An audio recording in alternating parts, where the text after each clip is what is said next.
ladies and gentlemen, we are here with week number 1, the top 8, and I am joined by the legend himself, Mr. Aquaman from Atlantis, coming through to the Nightmare series for our top 8. How's it going? What's going on, Dream Eater? So happy to be here in the Xbox community for once. Let's effing go over here. I don't think I can curse on the stream, by the way. We'll but I got pretty close because that's how excited I am to be here, Dream Eater. The Xbox boys put on a wonderful show, and Dream Eater, you've been doing it for a long time over here, holding it down. So nothing but shout outs to you for putting this entire thing together as we kick off season number 8 here. That's 7 more seasons than 1 if you can do quick math. I'm decent at it. But that's a lot of seasons if we could be honest here. Yeah, right? We have been at it for a while. At this point now, we are coming on over a year of running the Nightmare series. Early on, the brackets didn't get quite as big. We eventually had to switch to a format where we were doing top 8 and pools separately, which is kind of where we're at here. And now today, this bracket here, 85 players signed up for this. And this one, I kind of announced it a little bit early. We usually hit around triple digits. I'm expecting that as we kind of move forward.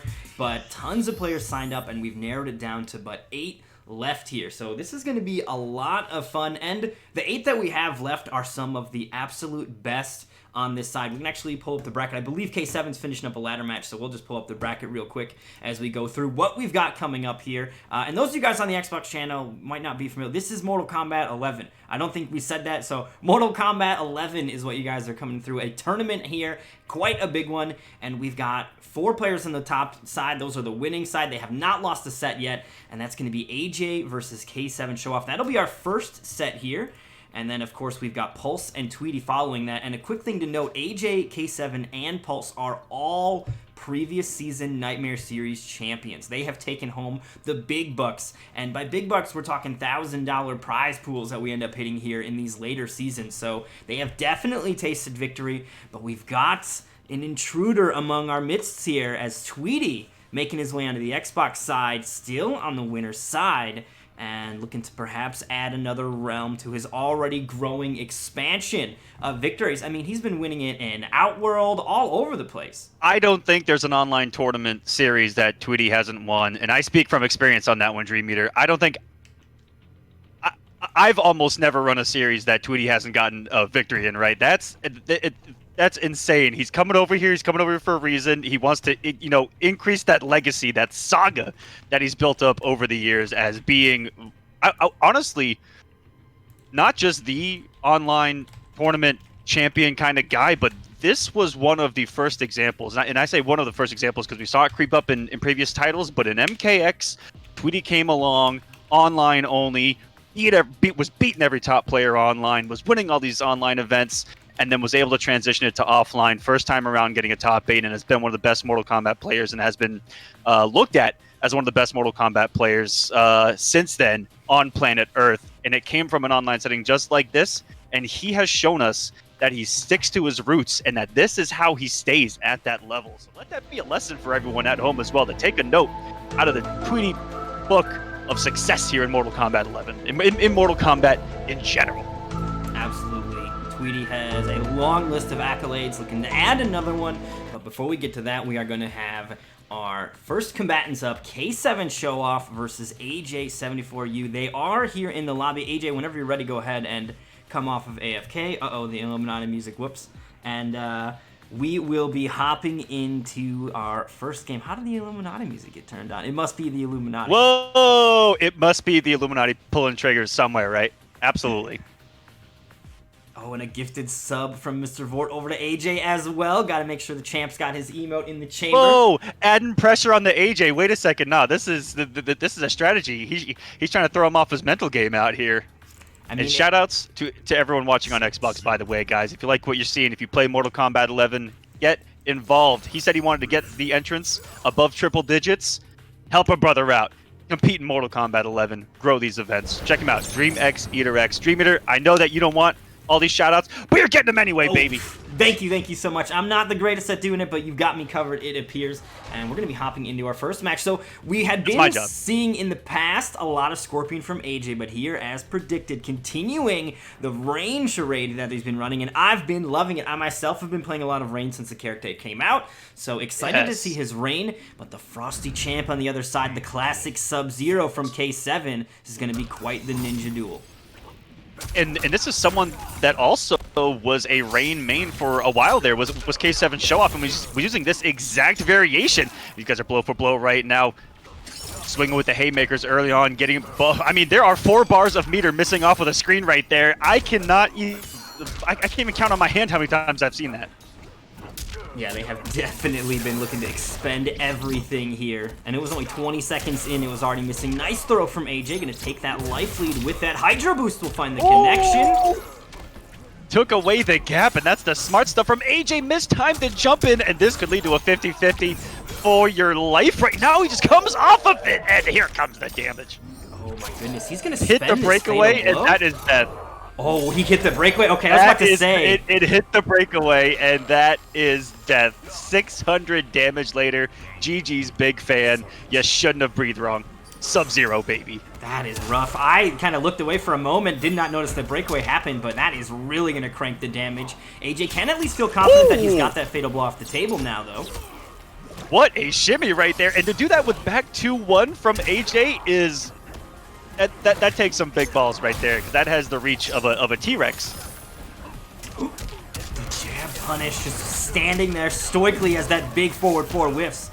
Now Fatal Blow territory, of course, already spent. Not a lot of health remaining for K7. Big whiff, but no meter to convert. Yeah, nothing there. Oh my goodness, he's just making mix-ups up off the top of his head right there to tie us up in rounds, though. Really interesting mix right there. There's no real low option off of the stand 1, but the natural block reaction in this game is to hold down because overheads aren't that quick. And you just kind of create your own with those short hops. And that's a big cash out by K7 off mid-screen. Has the corner, and it even made the right read just a little too late, it looks like right there, allowing the switch from A7 or AJ7, and the pressure is on. Oh, big swing. Wow, that mid swung actually over that low profile there, so K7 getting away with it. Slide Amp is going to switch the corner positions up. Fatal Blow now in the chamber for Rain. See if the Purple Ninja can find a way to apply it. His Fatal Blow definitely not as devastating as Sub-Zero's can be, but Fatal Blows in general a very powerful tool.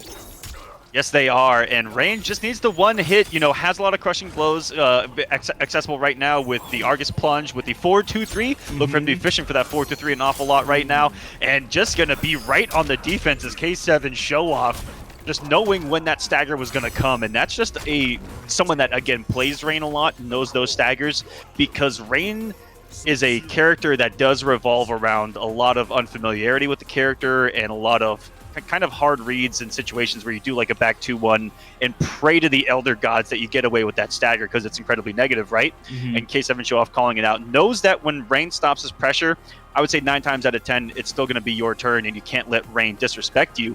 And that's exactly how game 1 went here. Yeah, very nicely done. Here's the other thing too to note in that is K7 was playing a lot of Rain when the character first came out as well. So some familiarity is going to be had here just in the time that he spent with the character. And if we're talking about a character who is going to rely on those staggers and is susceptible to being challenged, K7, he's going to have a better read on when he can challenge. And let's also note, we're talking about the 6-frame privileged poke here. He's got one of the fastest challenges in the game, so his ability to kind of get in the way and interrupt AJ's pressure is going to be that much more of a problem. So we'll see if AJ can make the adjustments here in game number 2. Sticking with the same character, that's for sure. Yeah, no change needed. Had things go his way, had things not go his way, again, you know, losing round 1 to one right read like that was really the big difference maker. You know, he was in this thing. He's got the health lead here early on. You can see he's got that quick mental reset going. And there's the forward 3. What a challenge afterwards with the forward 2. That took some balls as well. Still a minus situation, and swinging with your slowest button there ended up working out. K7 gets the knockdown here and the low to the crushing blow for later. 3 of those, and you're going to see that crushing blow late in this match. Always building it for round number 3. I love that kind of design to the game too, where you can cash out with certain moves to build for bigger damage later. Sometimes you have to make a decision between get less damage for it, but I want to say Sub-Zero doesn't have really a different ender, so it's a win-win across the board for Sub-Zero to go for those amplified slides. Exactly, and right there, AJ getting away with back-to-back Hydro Boost on block. Early on, really early on, Dream Eater, if you remember, a lot of people were like, that's a gimmick, it's trash, get it out of here, you just wait, anti-air, flawless block. But there's still a mind game there of which jump-in he's going to do post Hydro Boost, and you changed up with an instant jump kick or a jump 2, which is flawless blockable or anti-airable, and AJ did an instant jump kick to take away the gap both times and show off fell for it. So you see that this pressure can indeed be real from Rain. Oh, it's not going to matter here. He's about to guess for his life again. Nice breakaway to avoid that crushing blow load, though, and not going to matter. And he'll get another chance. Didn't have the meter to spend it that time. Good blocks on the overhead. Goes for the creeping ice, however. So that does keep it safe. Not really a mix-up for the kill, but he doesn't need damage, I guess, to go for, like he could kill with that creeping ice. So he's not going to take the risks on the other moves in the arsenal. One more hit. Oh, not going to get it, though. That was just a situation where he committed, thought it was going to work because he spent his only bar previously, thought that was going to work, and there is a meterless conversion. Wow, what an attempt at a half-screen, three-quarter screen anti-air with that geyser problem. We haven't seen that thing come into play yet, and there's the cash out of the crushing blow, and this is a nightmare scenario versus Sub-Zero. And he still has Fatal Blow locked and loaded. Whew, this is scary. Oh my goodness, what a flawless block right there. AJ leaving in the heart of the cards right there. Committing on the back 2-1s as well. And this is where he's been playing the rock, paper, scissors game with K7. K7's been right more times than not. Tries to jump kick, and K7 this time holds down. And breakaway comes. A lot of damage regardless, and it comes down to 1. Oh no, the creeping ice coming in for the finish. Oh, it's the movie all over again. This is just the opening sequence. A beautiful chip out setup there from K7. You know, he was even able to force him off of some defensive resources, but that meant no defensive meter later on to sort of hold the follow-up, and able for K7 there to take game number 2 as well. So a sizable lead here starting to build for the Frosty Champ. We see AJ coming alive a little bit here and finding some answers, but he's going to have to dig in a little bit deeper if he's going to answer back. Yeah, these staggers haven't worked out. He's probably thinking to himself how he's going to turn this around. This is a really good idea. Really good idea to bring that that anti-ice ball with you as Rain. It looks like it's going to be the switch from him. I saw that did he not have Tidal Wave equipped on the last one as well? I never even saw it. He kept that to a basic gap and special move that takes away the gap. All of his pressure was built around back 2-1 and the Hydro Boost. So. I want to say he did have Tidal Wave on there, but we didn't see much of it, if at all. I don't think so. Here, it's the same loadout, just with something that's really good for Sub-Zero full screen, which is taking away the ice ball. That way you can get some actual trades. Yeah, now he's going to be able to absorb those with the Rift, and that's kind of the beauty of the variation system. I still think it needs a couple tweaks, but I do like the idea of kind of digging into a different part of the toolkit to find an answer for what may be a problem. And it's also going to absorb those air polar axes as well. It could be risky to go for that. Here's the Argus Plunge toward the corner. Yeah, only because, you know, that air axe comes out so fast. Sometimes you get the trade, and worst case scenario, you just close the gap. So it is a win. It can't be a win. Makes a really big, even massive read, jumping over and actually getting a punish. You probably won't see that again in competitive MK11 for another year. That is a rare jump in right there from AJ, and that puts him around on the board. We could be seeing a comeback here. We haven't seen the Rift. There it is. Built the space, and it shuts down the air axe. And these are these trades that you want. And now it's going to force the aggression, and almost on command, show off with the immediate slide. Does not want AJ to breathe one time in this set. Nope. Applying tons of pressure here. Catches him with the low. Here's a throw to follow up. Saw AJ secure a round. I think he's been able to successfully secure a round, but hasn't gotten a game yet. Will he seal the deal this time around? Ups the pressure with the down 3. He's going to keep him in the corner with the forward throw. And came in hot with the forward 2. Keeps it safe with the forward 2 down 4. And oh boy, let it rip. And the reward for doing that, you know, it becomes a mix-up on block. If it hits, you get Rain's biggest cash-out damage. And I don't know about this one. Speaking of cash-out damage, though, Sub-Zero looking to go big. Is it going to work? I don't think he'll die, actually. Yeah, I'm going to say that one was a little high on the health bar here. He's got it! Allow the damage wake up. Oh, my goodness. No! No! He had it. He Dream Eater, tried to Dream style. Eater, Dream Eater, I'm leaving. I'm done. Dude, he tried to style. I swear he tried to style. He wanted the brutality. He did. He did. He wanted off with the head, and just like Thanos, it's gonna cost him everything. It's gonna cost him everything here, Dream Eater. Oh, okay. There's the breakaway. Gets caught by the overhead now. Backing away. Sub-Zero is so menacing, though. The mix so deadly. Here's a hit. What a call out. Just the back two, which was something that AJ hadn't done in a long time, and just show off is gonna ride that wave of momentum. It looks like here, no pun intended. From the end of the last round, has made every right defensive read. He's gonna get another one here with the anti-air, and that is gonna be all she wrote. Going for the brutal, cost him everything, and he's gonna lose his own head in the process. Yeah, if that's not poetry, I don't know what is. That's how it happens, though. We take those, right? A crucial drop like that, and it can, as you said, Mr. Aquaman, cost you everything. So AJ is unfortunately going to fall. A 3-0 is where that will land. Let's go ahead and hop over to our bracket to pop those scores in and get prepped for our next set. So next set. Ooh, next up, Pulse and Tweety. I'm going to need a gamer tag from Tweety. However, I don't know if I know his gamer tag since this is his first time coming through on the Xbox side. So we'll need to reach out to Tweety and get his information, but we will get some invites out to him. We're also going to be cashing out those predictions, those of you guys that placed your channel point bets on who you thought is going to win, and we'll be getting a new prediction set up here in just a moment for our next set, which is, of course, that Pulse versus Tweety action. And those of you guys on the Xbox channel, you guys are not going to be able to participate in those channel predictions, but if you head on over to twitch.tv/DreamXEaterX, you can quickly get involved in the predictions as well, since that is where those are going down. So if you want to make your predictions on who you think is taking this home, feel free to head on over and do so. But definitely let's pop those scores in here for round one, as K7 with a really solid finish, going to take it 3-0. Yeah, just someone that I saw know the character Rain really well, right? A lot of the success came off of late hard reads on the staggers of AJ being right, and then you see the massive reward that Sub-Zero has, right? Whether you're 3/4 health, whether you're full health, he's gonna put you in a situation that makes you feel pressure.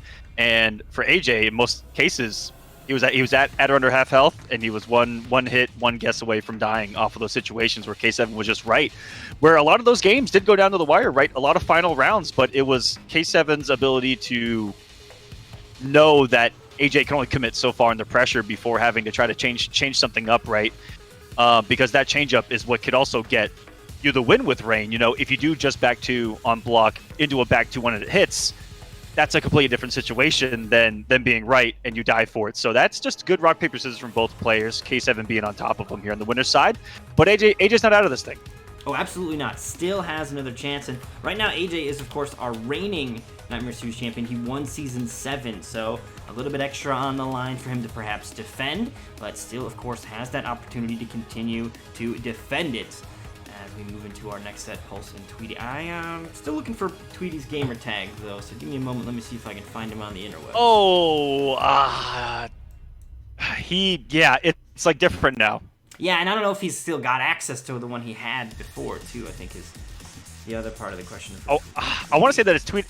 I want to say that it's Tweety MK now, but I could be wrong. Oh, wait, hold on. We do have an update from him. Okay, so he is updating his game. So what we're going to do, because Tweety's updating his game, actually, I think are going to reroute and run those lower bracket matches first. We can run 3 of them before things get dire. So I think that's going to be the play instead, based on the updates from Tweety. Let me see. Which means that we might be seeing Hijinks and Blackout here. Two names that I always knew from like day one as competing in these Nightmare series, and coming over from the Xbox side of things. So shouts to Hijinks and Blackout here for always holding it down. And the guys that have always, you know, even though we see a lot of people branch out, they always play here, you know, kind of on home turf. Dream Eater, I love seeing it. Absolutely. I am so thrilled. So thrilled. So let's go ahead and get Hijinks and Blackout, because the thing is too, like, these are a lot of familiar faces. So happy to see them continuing to push and push and push. And also a huge raid from Not Very Good coming through. Thank you so much. Hope you had a great time with the 3v3. Shoutouts. I gotta know. I was busy. I didn't get to catch it. Setting all this up was a lot of pressure. The Xbox cops are watching, but you gotta let me know who took it. Who took it?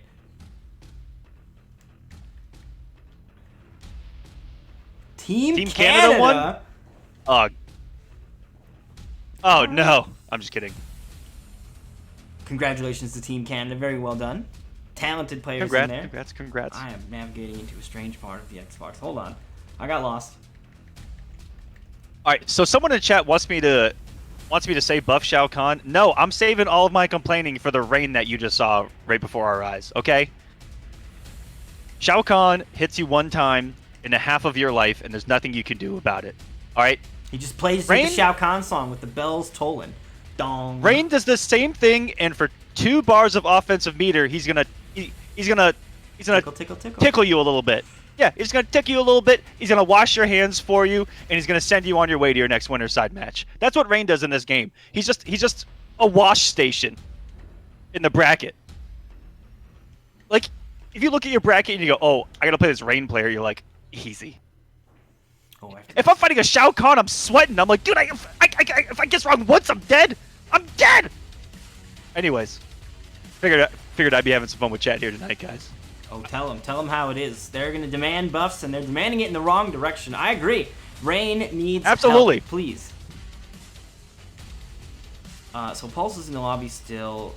I need him to back out. My man's got a mid that can't even hit on hit. It can't even hit on hit. Absorb that one for a second. My man hits you with his back 2, and it doesn't even combo. Your best mid. Also buff Shao though, low key. So are we going to be moving on to Hijinks versus Blackout here, Dreamer? Yes, we are. I am waiting for Pulse to get out of my lobby though. Yes, Pulse is still in the lobby for a moment just because we had the mix-up. So waiting for Pulse to back out. He got the message though, so he's backing out, and I'll be able to go ahead and get an invite over to Blackout here instead now. Blackout, who has been an Aaron Black player since forever. He's never not played Aaron Black, I think. He's been playing Aaron Black since MKX. I remember running him doing MKX. Since day one MKX. I've never seen another character. If Aaron Black is an option, he's playing it.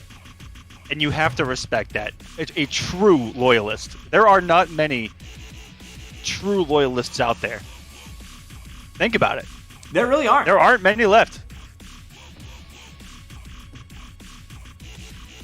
Alright, so we got Blackout here, so we are ready to go. Hijinks, I don't remember your sponsor, so I'm not going to put it on there until you tell me what it is again. But I will when you tell me. Sorry, buddy. But let's go ahead and hop into our match here as we are ready to get underway with our next fight. Oh, get out of the ugly screen. Let's go. Full screen action. Now, this is lower bracket. Yeah, so loser here is not going home, but staying home after this one. Blackout, Hijinks, 2 regulars. To a spectator at that point. Exactly. Excuse me. You'll become just like us. So Hijinks, lots of Jackie play. Blackout also could probably use the rest of his name. My bad. But definitely a very, very well-known Jackie player. Notorious, some might even say. So this is going to be some loyalty matchups here, because both these players very dedicated to their current mains right now. Yeah, Hijinks has been on an absolute tear recently, too, getting a lot of wins around the community, and starting off with, starting off almost half-lifing Blackout here and putting him in the corner is not how you want to begin, but we'll see how Blackout uses the safety of this new Aaron Black. You know, built-in mix, built-up safe ways to take away gaps. Oh, trying to make a huge read there was Hijinks, and that if that first 2 would have punished, could have been a different story. Blackout could have put a lot of pressure on him with the KB, not going to matter here. Oh, both of these characters putting out dot damages, though.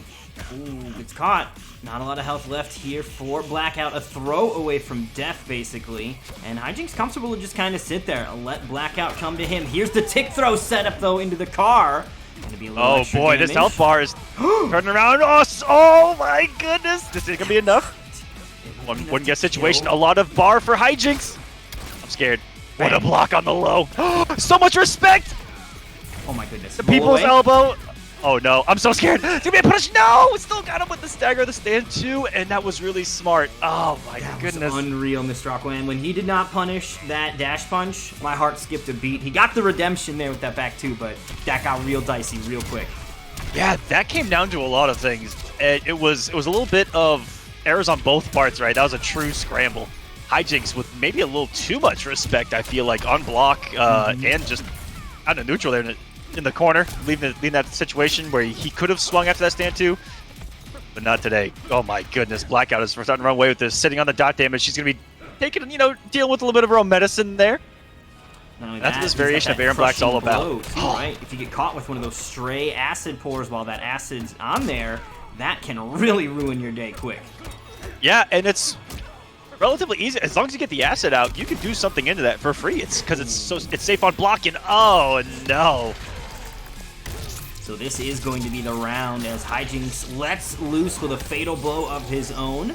That'll take it off the table. Blackout still sitting on one of his though, so that explosive, sort of contestable damage is still in the department here for Blackout. We'll see if he ends up needing it as we go into our final round, game one.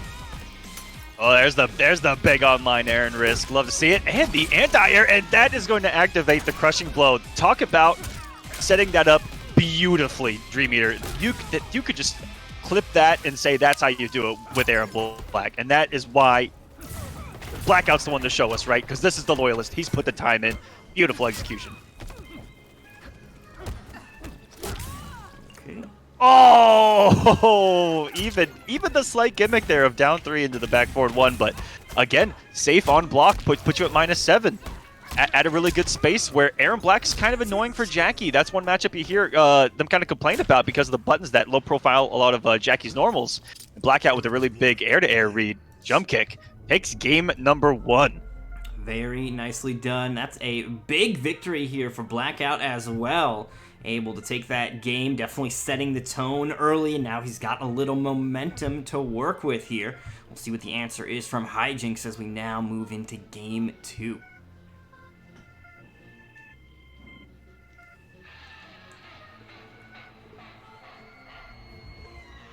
Hijinks looks like he just needs to avoid this corner for now.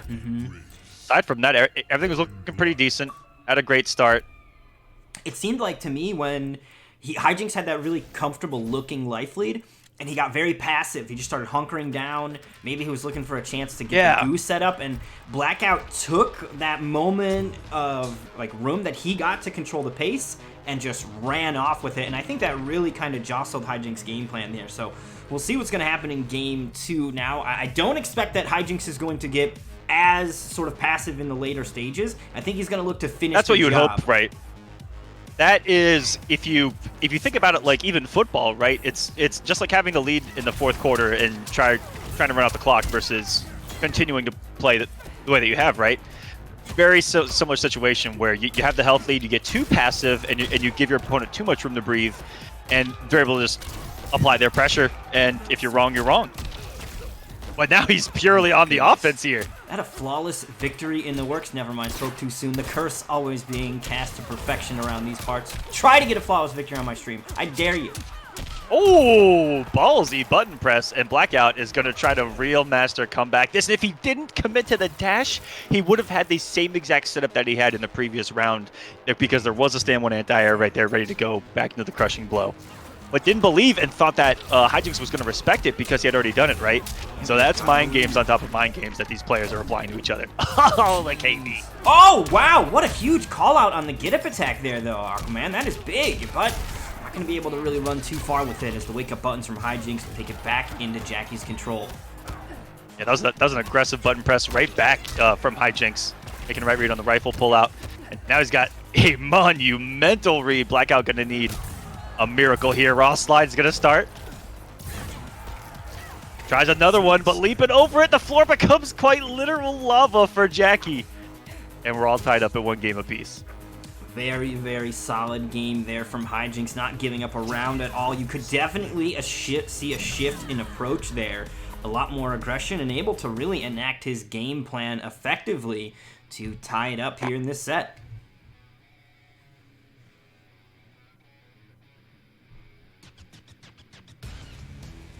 Was able to avoid the corner.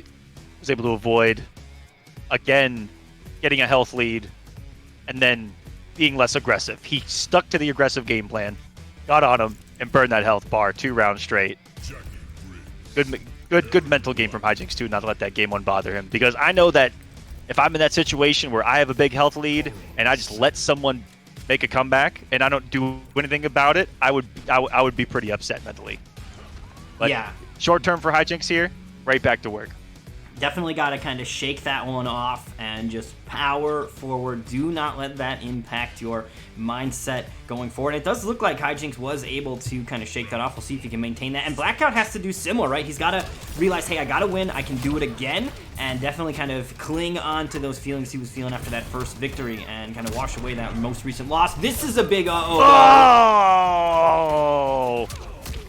A Mortal Kombat's nightmare. Here on the Nightmare series, the down 2 crushing blow. That is huge momentum shift. A big chunk of life lead now missing from Blackout's health bar here. Ooh, wow, what a sequence there. I wish I could break that down ESPN style slow-mo with a marker, because there were so many godlike reads there back and forth between the two, and it was too far away. The anti-air was too good. Are you kidding me? Nerf anti-airs at MK11. Are you kidding me right now? That will be death with a disrespectful slap on the end. That was disgusting. Could you imagine that Dream Eater? He anti-aired from too far away, and it cost him the crushing blow. Feels bad. That is tough. That is kind of the life of MK11, though. Slight miscalculations can have huge consequences to them. Just barely mistime a meaty, and it can all go off the rails. Wow, down 3 from slide distance into slide. I thought I had seen it all. Talking about some visual trickery right there from Blackout. Where it's into the acid pour. Time off the clock. Has a decent knockdown to it as well. Pressure is on from Hijinks. Wow, Blackout has us really... He's had the same read. In that pressure, it's been instant jump pack 1 to call out the leap cancel. And it got him out of pressure, just normal pressure there on the ground as well. You can see, and he said, oh no. That's going to be a lot of dot damage. Fatal Blow is still in play. Probably not going to matter here. Probably going to try to hold on to this to make the complete comeback happen, and called out. Got him. The Gunslinger letting it rip here. And for the style, through the eyes, Blackout. 2-1. This is some good back and forth here. This is some Mortal Kombat 11. This is what we like to see, and I love to see that it is definitely happening on our side as well. You know, a lot of the claim to fame and a lot of the big competitive stuff does happen on the PlayStation side of things. That is the reality of it, but there are still extremely talented players here on the Xbox side of things, and this is where we're definitely getting a chance to see that. I do also see that the stream is kind of freaking out a little bit, so we'll take a look at it after this in just a moment here. We'll let this set finish out and see if we can maybe tweak some settings here. We are kind of doing some things a little bit different than normal since we are streaming to both my channel and the Xbox channel, so a little bit extra tax on it, and we'll see if we can make some tweaks here to check on and get it all back squared away. So we'll wait till this set ends, and we'll probably need to restart, but, you know, tackling it as it comes, first time running this, so we'll make sure we get to the other side of this one. 2-1 lead for Blackout here. First blood goes to Hijinks on the anti, and oh my goodness! Oh, the up 2 of up 2s, and what a matchup for you to see that in here. It is Aaron Black only, I feel like, that has that up 2 where it can anti-air from quite a ways away. And I've seen it work twice in tournament. This is the second time, and it was on Jackie both times. And the Texan size, I don't know. It looks like Aaron Black's got some size 12s down there. Either way, you don't want to eat that to the face twice in a row, because you get that Blackout on match point. And it's like a 40% exchange when that happens here. Blackout has a little bit of an uphill battle now in round 2, though. Hijinks looking pretty solid. The poke interrupts the pressure. Swing and a miss. Ooh, nice whiff punish there. Just outside of the back 2 range was Hijinks there. Now, nothing but offense Nothing but buttons. Everything is hitting right now. And Blackout with the single block gets the reversal hit. And now let's hope that we don't see the Aaron Black snowball in effect right there.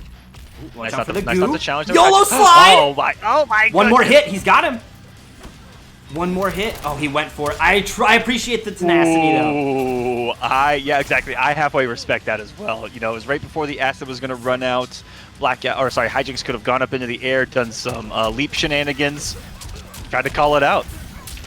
Gonna keep Hijinks alive, though, and that's not how you want to start the second round. He lost round 3 fight. You're halfway dead. Panic mode in 5 seconds. Blackout was so close. Big jump off the interactable to close the gap quickly, but Hijinks prepared for such an onslaught. Not a lot of health remaining in the tank now. The Cowboy swings toward the corner and then puts himself in the corner, though. Okay, here's a good side switch. Gonna be a lot of damage, too, with the acid plus the throw. 200. It looks like so much damage on a 950 character as well. Oh no, he's gonna put himself into the acid right here, and that was risk. Again? He missed the punish? No! 0 for 2 on punishing dash punch, and that is just not what he wanted. He's gonna put himself on the again. Oh no! Blackout playing with his life. Oh no, he's gonna do it! What? Why did he jump in? I don't know about these decisions. I don't know just about laying the napalm down. All right, so start the stream. I'm going to kill the feed to Aquaman to see if that changes it at all real quick. Just because I want to try to identify where the problem is coming from. We're going to carry on no matter what, and what we'll likely end up doing is turn the stream off and cranking down the resolution. I think that'll help, but we'll see. Yeah, let me know, and I'll just catch up off of the live feed on Twitch, and then just kind of. Oh no, I'm gonna put it back. I just wanted to take a look and see if it changes anything. Because I did these tests beforehand. The only thing I could not test was the restreaming it to another platform at the same time. That was the only thing I couldn't test beforehand, and everything else worked. So that is the variable. So I have a feeling that it might be the restream itself and not me sending you the Discord that's causing this. So if that's the case, then like I said, we'll just need to make some changes to the what's it called. Let me send you the screen though as we get back in here, because it does look like it is actually still happening too. So where did it go? All right, hold on.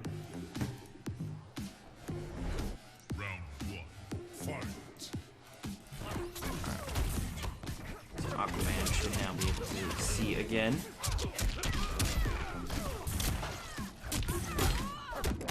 Ah, there we go. Oh man, starting off big here, Blackout. That crushing blow is efficient. That's retaking the health lead here. Stolen the momentum from Hijinks. There's a short hop. He's been 0 for, I think, 3 on the short hop attempts so far. I'm glad to see one finally work out for him here again late, and oh no, Aaron Black things the 2-1-2, doesn't convert as an anti-air, and he's just gonna commit. Oh, what in the aggressive commitment? What in the? Oh my goodness! I don't even think that Shang has an answer for that, and he's a freaking sorcerer. Like, why would you make that decision on block right there? I don't know, but it works out for Hijinks, and he puts Blackout in a miserable, and I mean miserable position there in the corner, where he couldn't breathe, otherwise the dot was going to kill him. Wow.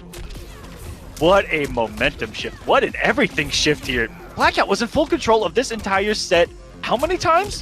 100 times? Yeah, he's been so close. He had it all in his hands, and Hijinks refuses to give up. And this is something I've seen Hijinks do over and over again, to be honest, is just refuse to give any ground, refuse to let the outlook of how it may look on paper get in his way, and just persevere through timeless challenges that he's able to overcome. We'll see if this is another one, and it will be with the quick, clean closeout. Alright, so I just lowered my bitrate, and it didn't happen for the last, 20 seconds of that match. I also hear, though, that the Xbox stream crashed, so I don't know if my bitrate lowered it or if they turned it off and that's what changed it. But I'm still streaming to them, so they should be able to turn it back on. And my bitrate being lowered, I think we might be good to go. And it's not freaking out for you, Aquaman. I did turn the quality down on it. I'll turn it up if we go for another game and it'll be fine. But it does sound like we're good to go. Awesome, awesome, awesome. What a match right there. Game 5 situation, Hijinks with comeback after comeback after comeback, and never giving up when it felt like Blackout had the momentum. most of that set. Absolutely. You know, was in prime position multiple times to win that set, and that is perseverance right there. And Hijinks being the less experienced player in the situation is going to be walking away with this from this feeling pretty darn good, right? Oh yeah, absolutely. Hijinks coming out on top of that one. The other thing too, real quick, that was his first game in the tournament, right? So if I see him in the chat saying that he's not playing very well, but enough to get the job done, and he'll be able to get warmed up, start to hit his rhythm as we proceed into some of these deeper sets in our bracket, because he will be staying alive and moving along. Taking a quick peek at our bracket, looks like we got zeiss and Slick Beats up next, though, so we're going to go ahead and get some invites out to them. And that will be closing it out for losers round 1. And then since we had to skip Tweety, we'll go back to winners. I believe he is all set. He's just fighting his mandatory 3 scorpions. So we'll get him back up here in a moment. But this is moving forward. Absolutely. Just talk about that last match as well. Hijinks, you know, can you imagine making top 8 on the winner's side and be like, man, I'm trash?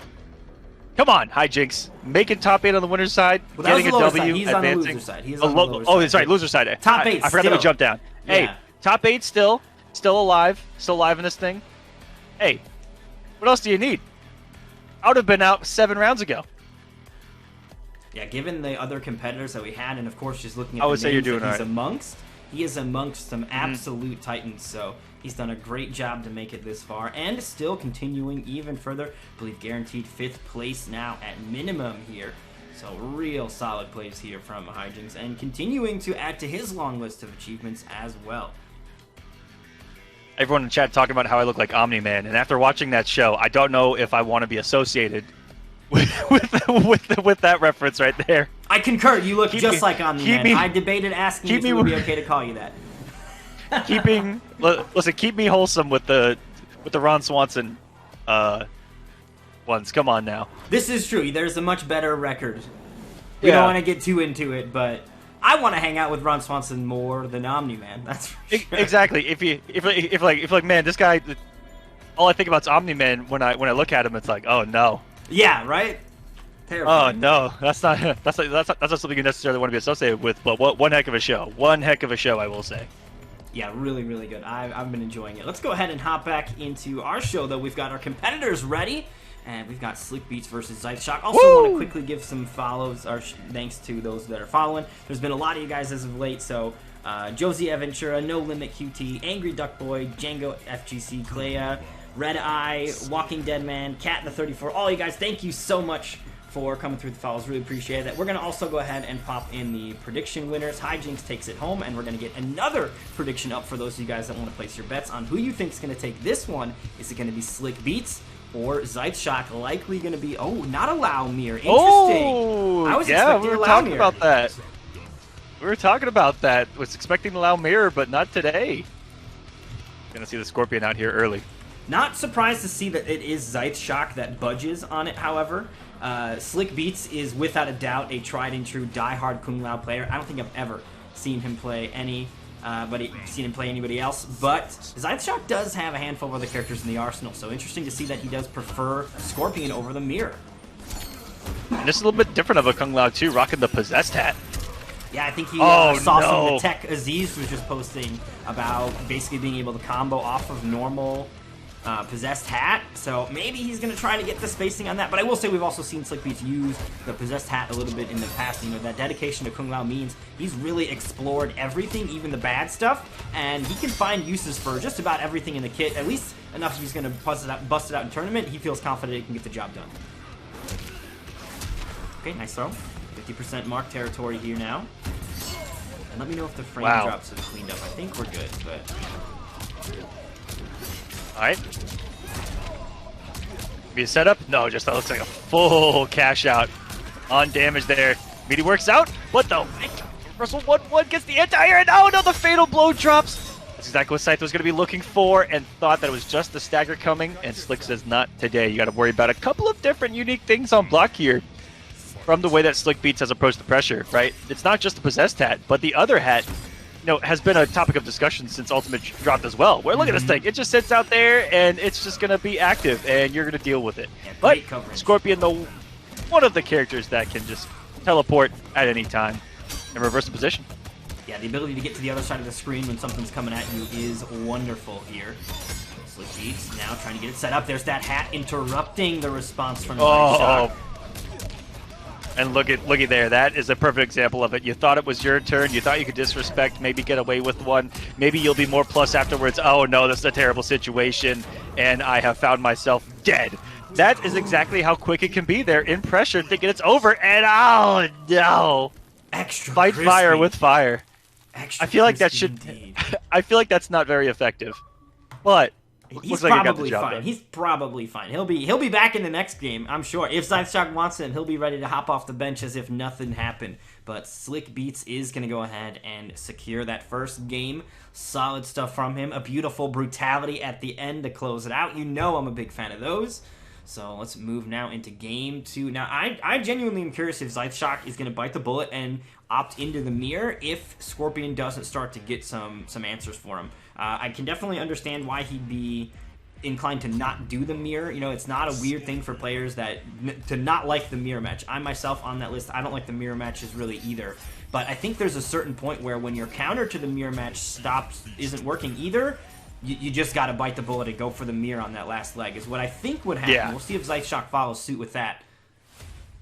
I'm of a similar mentality where I just don't want to deal with my own BS. Because I know how BS it is. And if it hits me, I'm like, I should have known.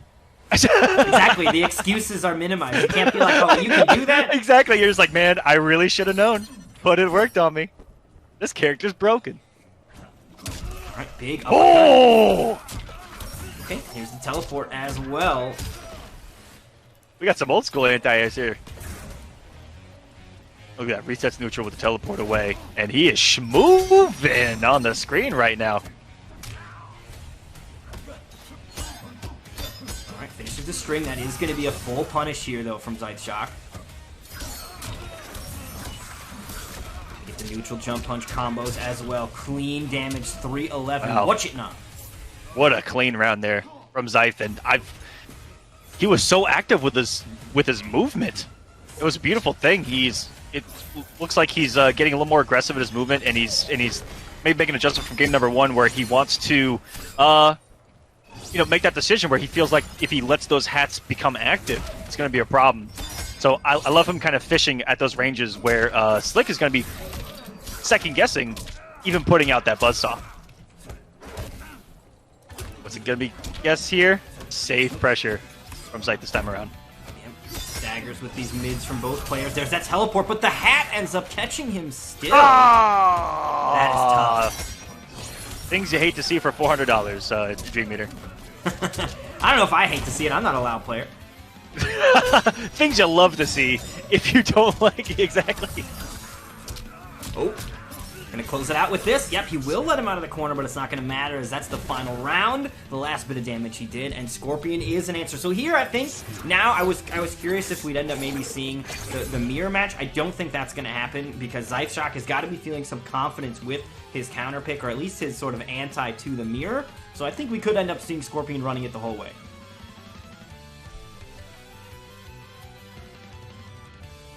Whose names go where? I've got some names to pop in. Somewhere, right? I think. Okay, there we go. I'm impressed with the execution of zeiss as well. The optimal combos, very impressive. Those NJP combos can be really tricky. We do see those dropped a lot in bracket. We saw an optimal punish as well. Most people wouldn't, kind of put 2 and 2 together to punish what Scorpion stand for if it's that negative, Mm-hmm. I still struggle with that with my main. If something's negative enough, and I always go for the quickest punish, which is not the optimal punish. So it's the little things that I've seen in zeiss play that I've been really impressed by. And same thing with Slick. Oh yeah, I think that's one of the big things about Slick's play is the optimizations are all over the place. And also, it may not end up coming up, but Slick's ability to kind of convert all these weird scenario hits into maybe not the top damage, but it's always going to be like a clean looking hit into an Oki setup where he feels comfortable. So things rarely slip out of his control. That big pickup. Impeccable spacing there. Uh-oh. What if that was the optimal one no! there? Oh no!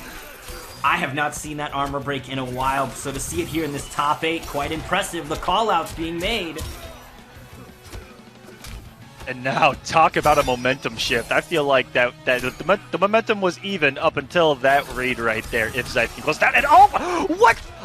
Oh, that was disgusting.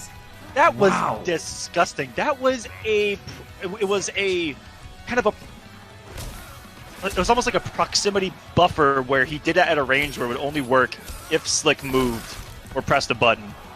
That was disgusting.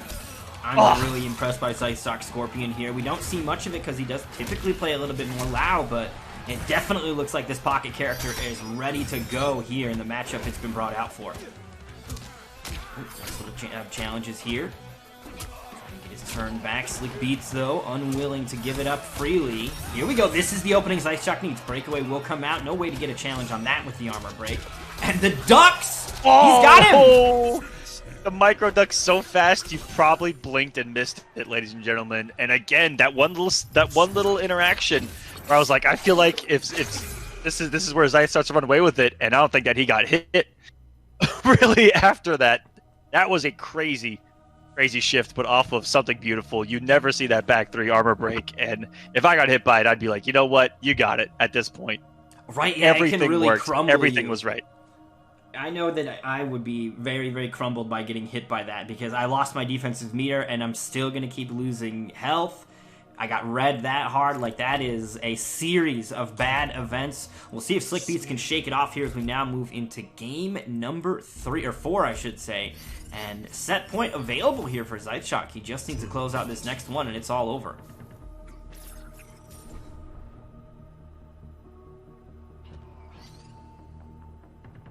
What a turnaround. Going down 1-0 and looking a little lost in the sauce, right? But that just goes to show you adjustment made. Saw what Slick was doing.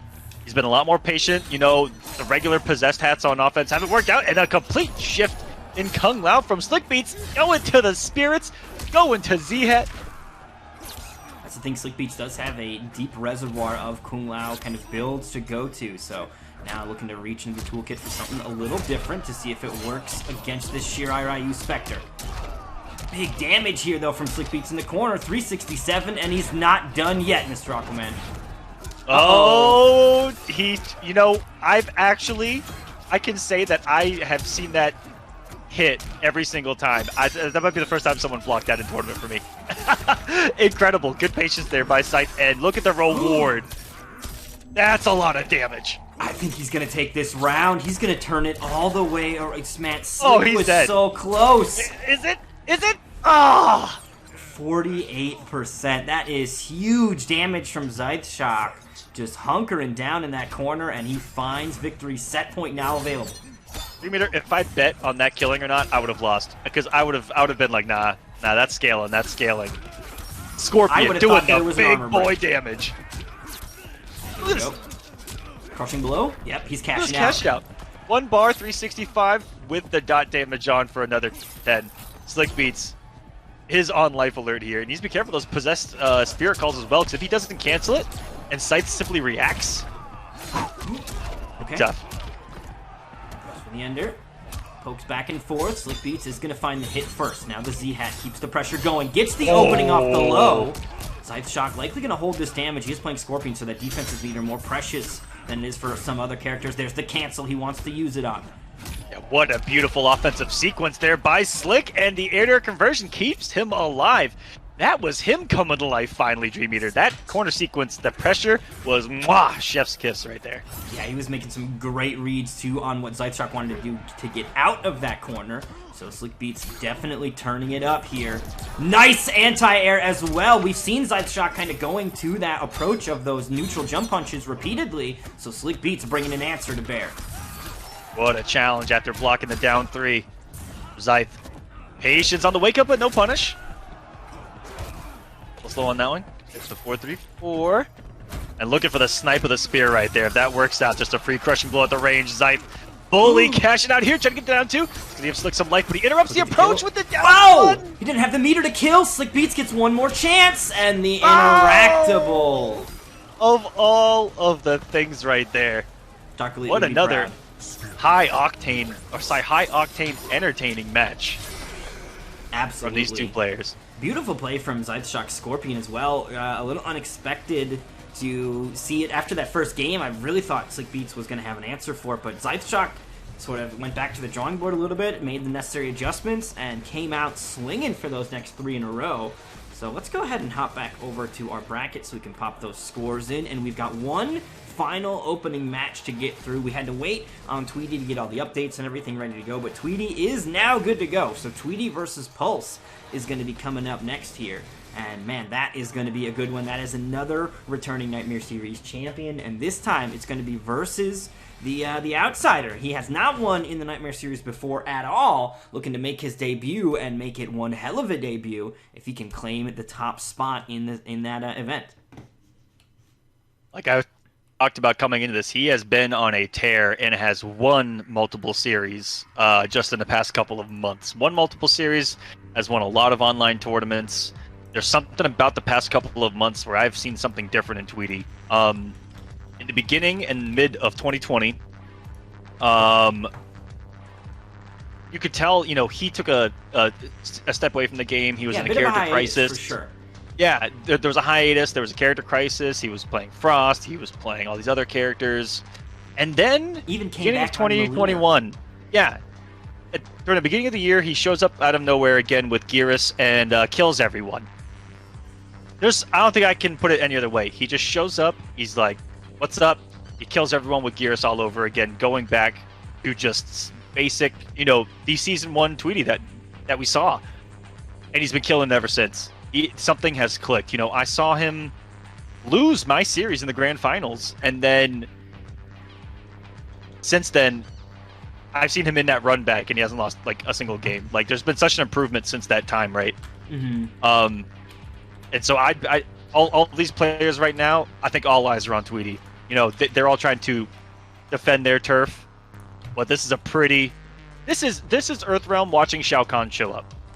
Yeah, I mean, I used the Shao Kahn gift for sure of him coming through the portal, because this is what's happening, right? We were having fun over here, and Tweety heard we were having fun, and he's coming to look to disrupt that a little bit here. He said, "Wait a minute, how much is on the line?"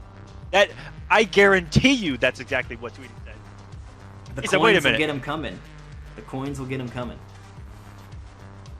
I don't have a really good Tweety impersonation because I haven't hung out with him in offline in a while, but he's probably like, "Yo, there was a prize pool for that," and then signed up. Here he is. And you know, another thing too, you notice is you noted when you're talking about that hiatus that he took, where he kind of came back.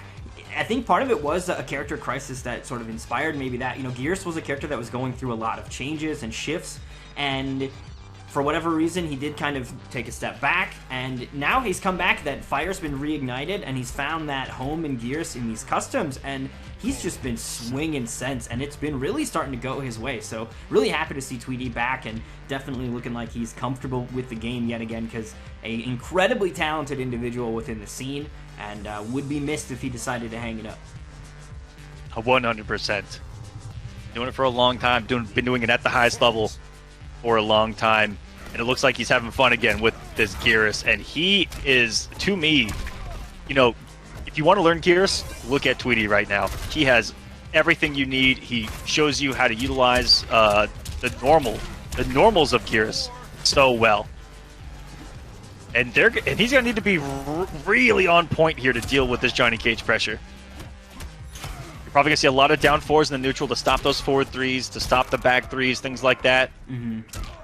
Yeah, I'm actually that's gonna be pretty annoying to see Pulse's Cage. Pulse, a player that we typically saw a lot of Aaron Black from previously. I mean, that was what his Nightmare Series victories were on, but here, Johnny Cage coming out instead. Unfortunate whiff on that armor break, though, from Tweety. He had the right read. Oh, is that going to count? Oh, my God. Oh, no, that is going to be guaranteed death.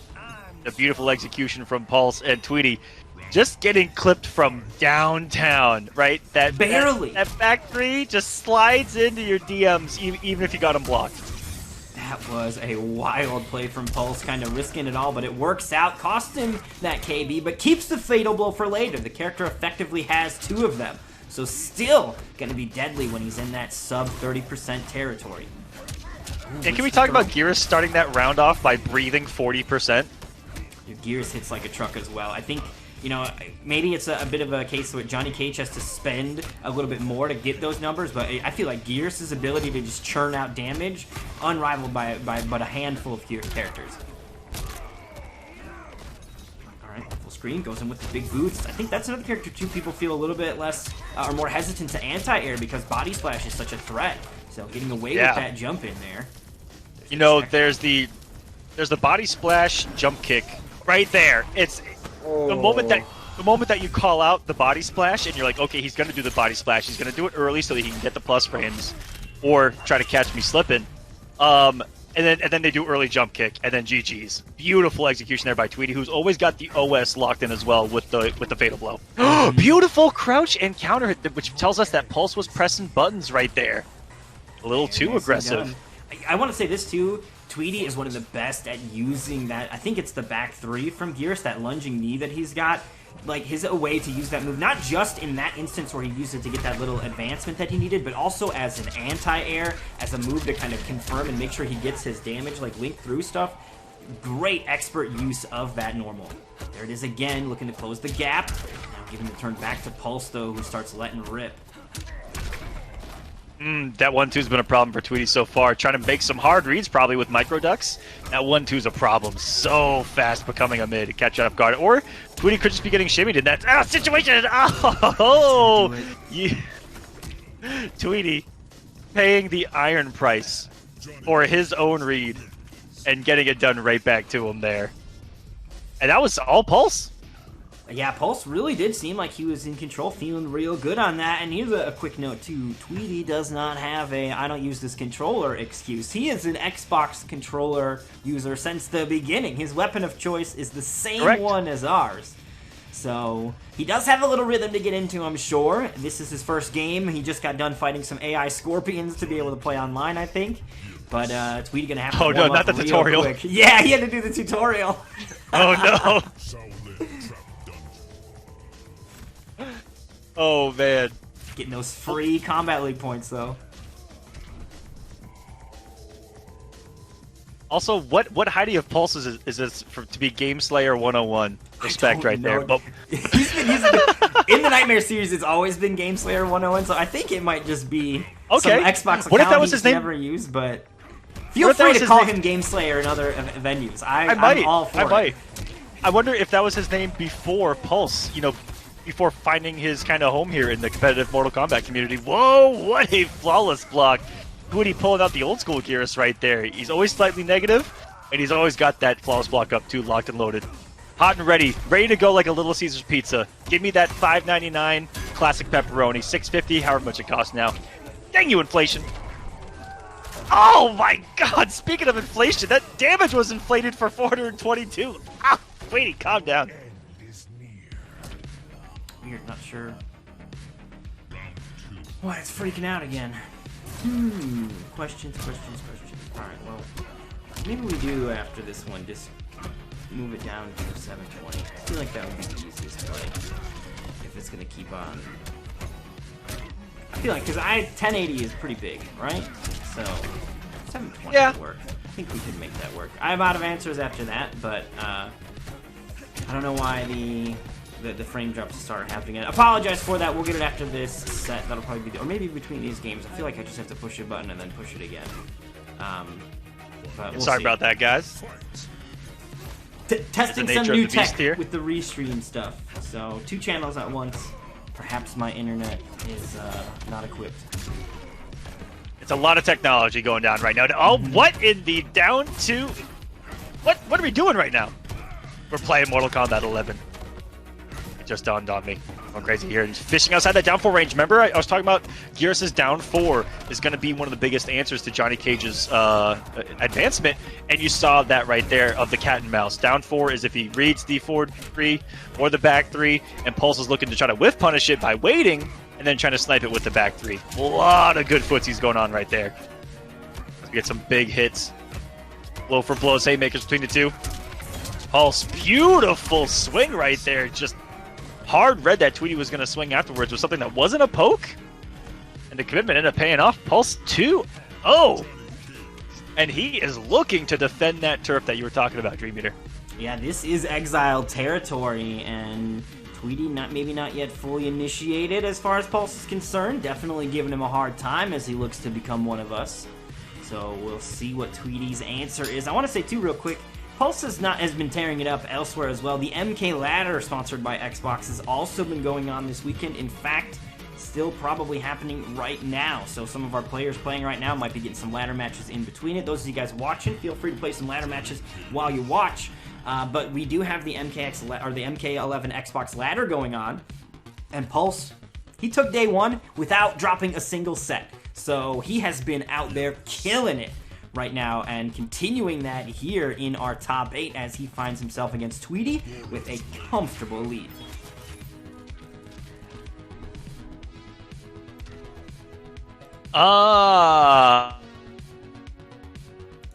Interesting. He actually left his third slot at none. What? Okay. Did he forget to equip it? He might not have set all his variations. Is what it is. No! Is he missing his sand? You know, Tweety loves rocking the choke. Ooh, that is sand trap here. I mean, look, if Tweety, I guess he can't. If he wins this game, if he wants to leave afterward to get his variation set up, I'll allow it. I don't have any weird like, no, you're here, you're stuck with what you got kind of rules. If we were playing offline, this wouldn't even be a thing at all. Oh, nice hit confirmed there. But this was what we saw Tweety do for the longest time. He actually didn't use that third ability almost ever. And you saw the same thing with Youre as well, with his gears. And this simple game plan of Tweety's has always been effective. You know, choke for the cash out, sand trap for the breakaway, and the mix-up. The rest is based off of regular, normal stagger, strike, throw pressure that you just saw in effect. Keep Tweety alive here. He's got around on the board. Pulse, on the other hand, has been dealing with it incredibly well. And it's a matchup thing, too. I was talking about a lot of the cat and mouse that they've been playing. Pulse has just been right a lot more times than not. Oh. And when he hasn't, he's lost a lot of damage, so he's also survived a lot of pressure situations that Tweety's put on him. Yeah, Tweety definitely finding himself in a bit of a jam here. The first round is going to feel good, but Pulse still feeling comfortable. Goes for the low rock. Reversal throw counter will get the hit to the corner with Gearus. Oh, so is that Shock saying he beat Pulse? Pulse took an L last night in the ladder? I didn't actually see that. Congratulations, though. Gave him his 1. That's pretty fine.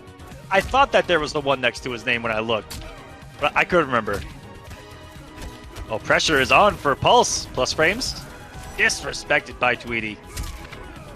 And because there's not much that Johnny can do to stop that down 4. You know, if he wants to use those plus frames, he's too far away to jail with the quicker buttons. He'll have to put out a back 3 or a slower button that can't be stopped. And wow! Speaking of stopping the advancement, the 1-1 does it for Tweety there. So Tweety gonna and that's what it came down board. To. Now, real quick, Tweety, if you're watching this stream, if you would like to back out and get your variation properly set up, well, I guess now you can't use it, right? How are we gonna rule that? Gambler says he doesn't use a third special move on his loadout. He just purposely is like this? Like I said, I wouldn't put it past him because he really doesn't use I guess the other shifting moves sands when he equips it. Yeah, they are a big deal, and you maybe not want to get the accidental input. So okay, if that's by design, we'll leave it. That's something that you can take away from this too. If you guys are watching, this is something that we've never seen competitively. Is someone simplifying the game plan to the point where they don't even need another move just so that they don't have something else to think about, because that's how effective these few options can be, just done right. Yeah, why complicate things with an extra layer to think about when you've got a winning working strategy already that is simple enough that you can manage it without needing to get a little bit too complex with things. So Tweety definitely finding his rhythm here. Let's see if he can keep it up. Pulse unfazed, just going to go straight to more force balls. Nice throw, and the throw loops could begin. Oh, nope. Going to catch him with the down 4 into the chop.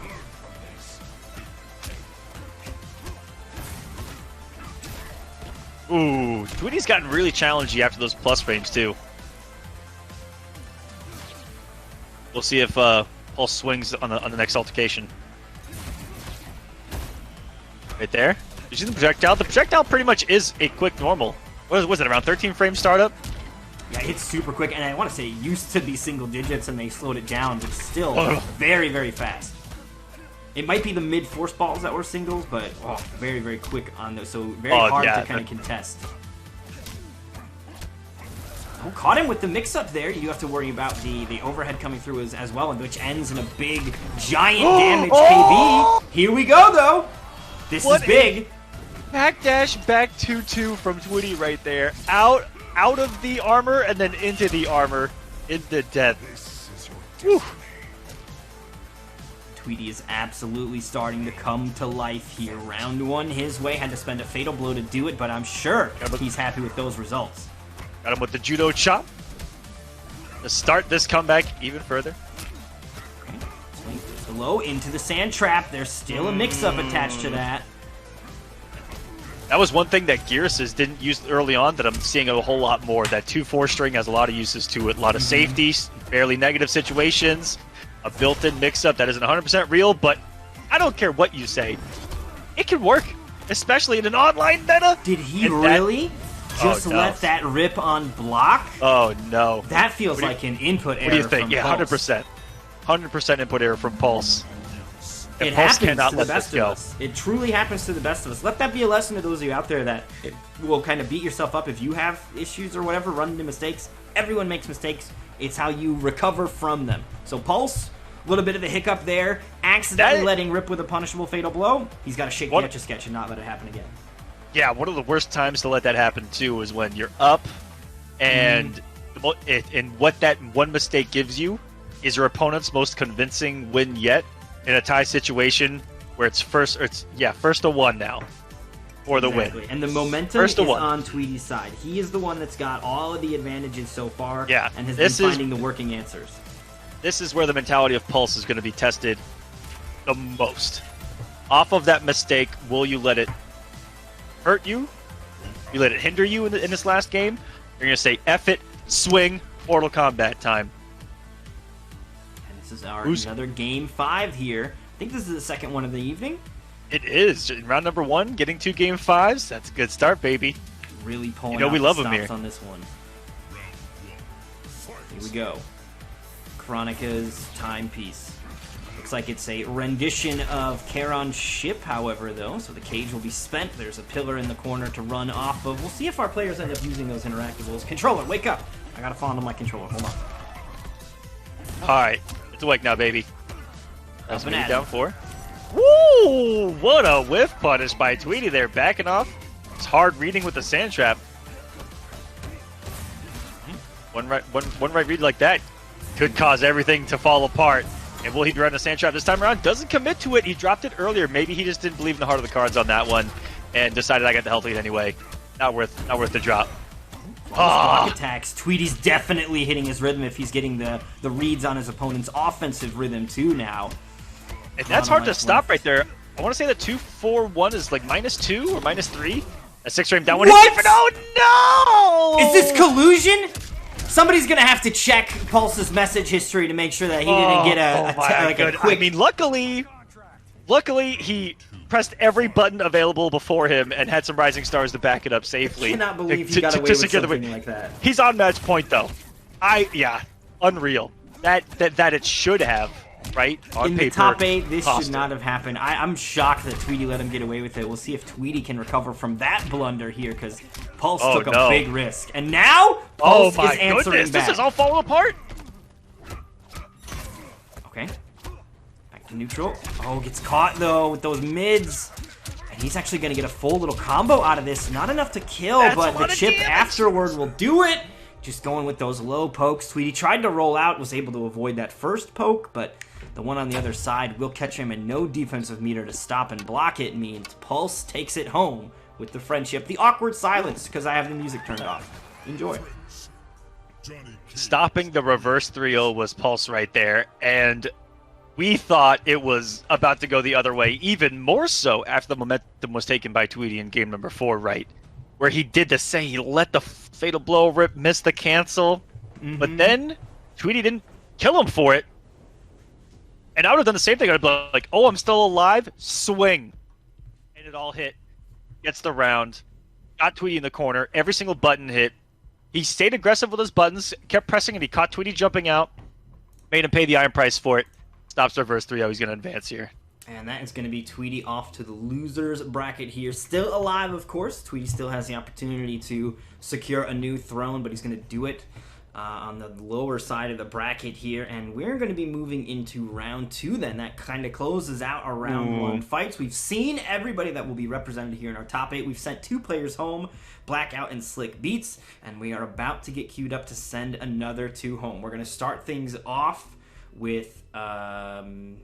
hold on, I think we'll go AJ Zeiss Shock. The order's thrown off because of Tweety, and then I think we'll do Tweety Hijinks after that. So we're going to go with AJ versus Zeiss Shock up next, and then Tweety versus Hijinks is going to follow that. We're also going to go ahead and get these predictions cashed out. So for those of you guys that are not on the Xbox channel and are watching on twitch.tv/DreamXEaterX that are here on the main channel, you guys can go ahead and start participating in these channel point bets. We're going to cash out those of you guys that bet on Pulse, and we'll get another one up for this AJ versus Zeiss Shock match, which I will also invite them. Good thing too about after in the top 8 is now they're all conveniently found in the recent players tab. I don't have to spell their names, I don't have to type them out, hunt them down. They're all right where I want them, right in the recent players, so going to be very easy to get them back here in our lobby. Yo, what's going on, Viz? How's it going? Welcome to the stream. Welcome to the stream. Welcome everyone and everyone watching over on Xbox. Thanks for being here. Hope you're enjoying some Mortal Kombat competition. If you're on Xbox, want to compete yourself, hit this man up right here. DreamXEaterX. I pointed the wrong way. I'm a pro, by the way. That's the mix-up. This is what I do for a living, and I still have no idea what I'm doing. So, over there, check him out, DreamXEaterX. He's been doing Xbox tournaments since the dawn of time. Give him a follow if you guys want to compete. Check him out. Enter these tournaments yourselves. Let's get those entrants above triple digits here for season number 8. Dude, that would be awesome, and we've definitely got a great competitive home for the Xbox players out there. So as long as you've got a copy of MK11 and an Ethernet cable, Wi-Fi players, and an Ethernet cable, we've got a place for you. And honestly, people of all competitive levels, if you think you can take it home, the big victory, go for it. If you just want to see how good you are, where you stack up, and look to improve every week, it's also a great place to get that job done as well. The community is really helpful with, if you've got questions, we've got answers. We'll kind of help you on that journey as a player. Absolutely. And you know, the way I kind of look at it is, you know, set your ghost lap, have your first run through a bracket, see where you stand, and then look to beat that. I think trying to challenge yourself to improve is the best sort of trajectory to set for yourself, and is a good way to really gauge that you are still on the right track. But we do have AJ and Zeiss Shock in the lobby. I'm going to go ahead and type their names real quick, because you'd think I would do this beforehand, but last minute every single time. Let's go ahead and hop back in. Fingers crossed for a Scorpion mirror, right? Ooh, it Fingers could crossed. happen. It could happen. I guess that's curious too. Is Zeiss Shock going to stick with that Scorpion pick that we just saw him have good success on? No, immediately over to Kung So really saving that just for the mirror, it appears. This is interesting. One might say, interesting. I'm gonna allow it, but oh man, I'll see myself out. I'll see you guys. Caught me off guard on that one. I'm Mr. Aquaman. Thanks for watching. Unforeseen. Didn't even know you could do that. All right, here we go. I may have just broken 3 meters brain. I'm so sorry. Anytime anything happens, I'm just like, interesting. Oh man, see, now I'm never gonna not hear it. I was living in the world of oblivion. I was fine. Now it's all cannot unhear. Here we go though. So Shaolin Throwdown, Liu Kang, dude. I like these tribal skins. I thought they were really cool the way they kind of gave flavor. A little disappointing that they're all basically the same thing with a different torso on top, but I love the little extra like glowy bits and stuff, and the way you can get different colored effects on the characters. Really cool stuff. I would hope for more, but I got a feeling it might not be happening. Spoiler alert, but you know how Liu Kang becomes the fire and the lightning god? Well, you know what? This is the sun god Liu Kang that we're seeing right here. Ooh, okay. Extra lore. I'm into it. Yep, extra lore, extra lore. This was a different timeline. Yeah, it's a fanfic that they decided to put into the game. Oh wow, beautiful short hop over that low. What a call out. AJ, I gotta be honest, I have not seen much, if any, of his Liu Kang before. Mostly Scorpion and the rest of the ninjas from him, but his Liu Kang looking pretty solid there. Will still fall in that first round, but still doing fairly decent. Builds the KB. 2 bars spent. Hey. Okay, backs away. Catches him with those mids as well. Zeiss Shock looks to challenge with a mid of his own here, Aquaman. KB's loaded now. Go to the corner. Yes, it is. And you know that AJ is going to try his best here to save it for a potential final round. Oh, he gets sniped here. Is that defense bar going to come? Yes. Hard to avoid. That was pretty decent. I feel like he just tried to avoid it, and he's going to have to come off the bar. So that was a situation where there was no other option. There was no other option because he knew he was one more hit from death. Yeah, and there was a breakaway available as well, so even if he did have a kind of launcher, I don't think that would have been the approach. Just cash out the uncontestable damage. It will cost him the resource, but the round is far more important. Hey, we have seen people lose far worse being greedy right there. It happened to AJ earlier, right? He went for a brutality, he got a little fancy, and cost him big time, so AJ learned. It cost him his life. Cost him everything. Oh. Okay. Oh, no. Breakaway comes out, doesn't finish the string, jumps himself into the corner. Zeiss Shock is going to find the hit from there, though. And if he was any later on those buttons, the hat would have come back, or the hit as well. You have a great position here. So the double down one. Wait a minute. Okay. Saw hat is out. Zeiss Shock's fatal blow is queued up and ready. That's it! He's just going to go straight into it. Beautiful jump over that fireball. And just the grounded confirm, not going to get fancy with it with launchers or anything, straight into the fatal blow for the finish. Very beautiful stuff for Zeiss Shock to take game one. But here's something we were both kind of curious about. AJ and Liu Kang, not a match we typically see. Will we continue to see it? AJ is much better known for some of his other characters, so as Zeiss Shock maybe progresses through the tiers in difficulty, he may find himself up against some characters that AJ is a little more versed in. I mean, AJ just let us know in chat. I don't know if we want to say it, because then we're just giving him an OS, but he doesn't play the character by his own admission.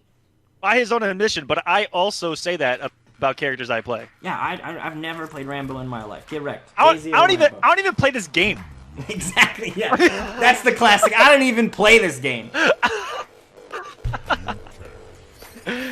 Oh man. Is he sticking with Liu Kang? We're just messing with it. We're just messing with it. The Liu Kang journey starts today, apparently. Let's go. Zombie is the only one that can actually say that. He doesn't play this game. God Mod in the scene hasn't had the game installed on a console in a year and a half, minimum. A quick song on the poker flute. Let's see if he can get some pressure going here. He's got the command grab. But if this is how the match is gonna go, it's gonna let Kung Lao get those hats out, right? Possessed hat, Buzzsaw. Oh, it's a mid. You can't sit there forever. Nope. And chip away at him. So he's gonna have to close that gap, but he's gonna have to get up close and personal. And again, I want him to get up in command grab range and make it work. The movement though! Alright, got him out of the range and backed off. Forces the whiff. Alright, bicycle kick. Starting to spend some for that KB. Getting it locked and loaded here. Oh, doesn't finish the string to commit. Life bar's fairly even here as well. As soon as I say that, though, Zeiss Shock will take a bit of a lead. Of course, how big of a lead is it when Fatal Blow is on deck now? Although I think he is going to close out the round. Nicely done. Zeiss Shock with the first one in the bag. That was pretty right there. That was a pretty combo. Yeah, both Zeiss Shock and Slick Beats have really, really exquisite Kung Lao takes. I love watching the way they elegantly flow through a lot of their damage. Most of the damage that AJ's gotten has been off of 3 raw flying kicks, and they've been pretty close. They've been pretty close to where Zeiss has been standing. I think that he missed an input right there as well on a back 4-3, making a hard read. Yeah, just accidentally throwing those legs. But that last round, you know, I'll probably touch on it afterwards, but that last round, I liked the aggression from Zeiss to wake up 3 immediately when AJ got the first knockdown, because he knew that, you know, having command grab, Liu Kang wants to get a strike throw game established early, and he wanted to stop that immediately. And then he never let him breathe. A little bit of execution error right there. Could have broken the armor. Wanted the dive kick. He ties us up on health anyway. He's on the offense. Oh, that beats the fatal blow. Oh my goodness. Now AJ is going to be lost in some sauce, cut in half, and going, what the heck do I do now? Just wrong on the defense. But it's different. You know, Possessed Hat is different. It hits different. And I think that's what I've liked out of the Kung Laos we've seen tonight that have been rocking it. Yeah, it's definitely something that you don't see often from the typical traditional Kung Lao play, but the players that we're seeing using it have put the work in to find it effective. And even if it's maybe not the best tool, there is that unfamiliarity bonus that you get when your opponent has to ask themselves, what do I do? And tournament is not the time for those questions. Yeah, you know, where buttons were allowed to be pressed before with the other three options, right?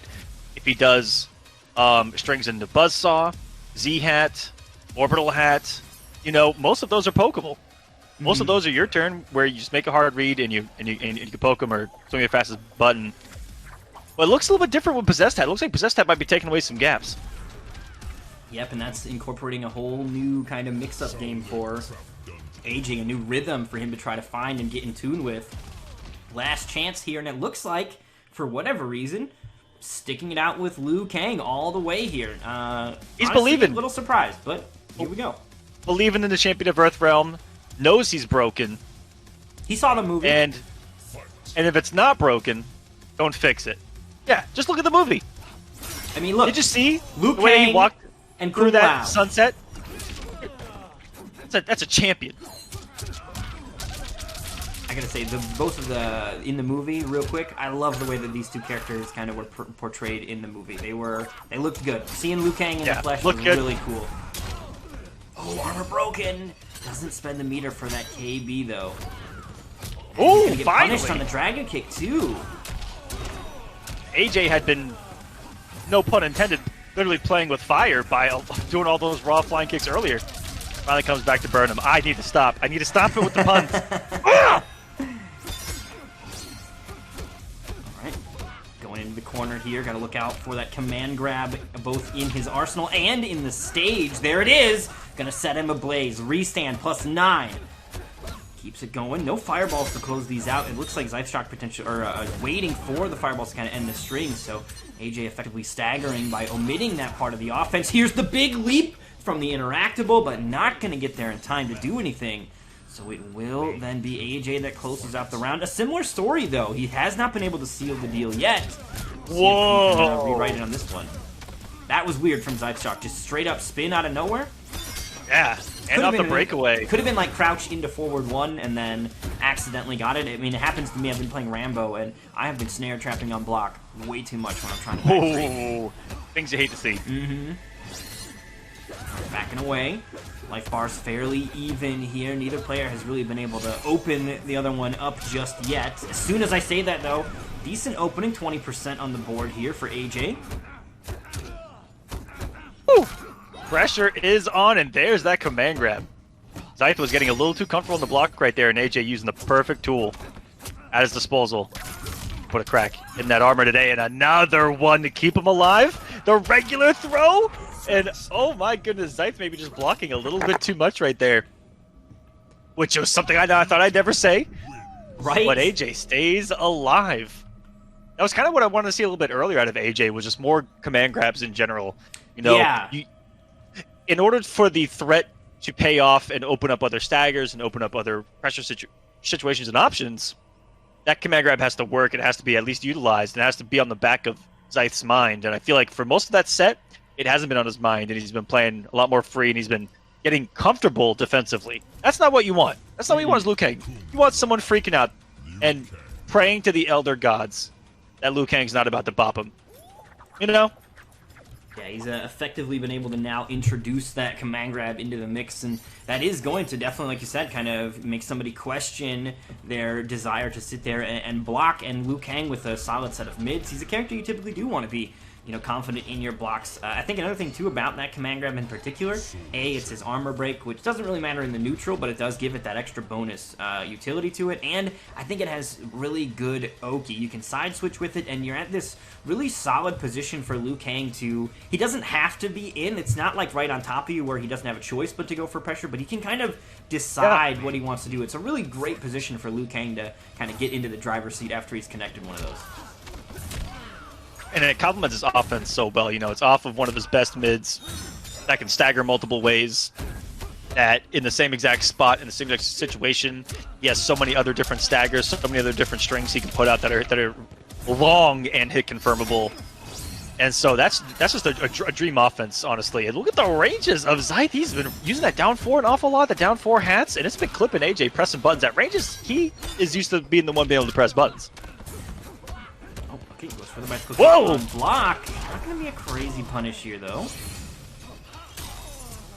Oh, that was cheeky. That was cheeky.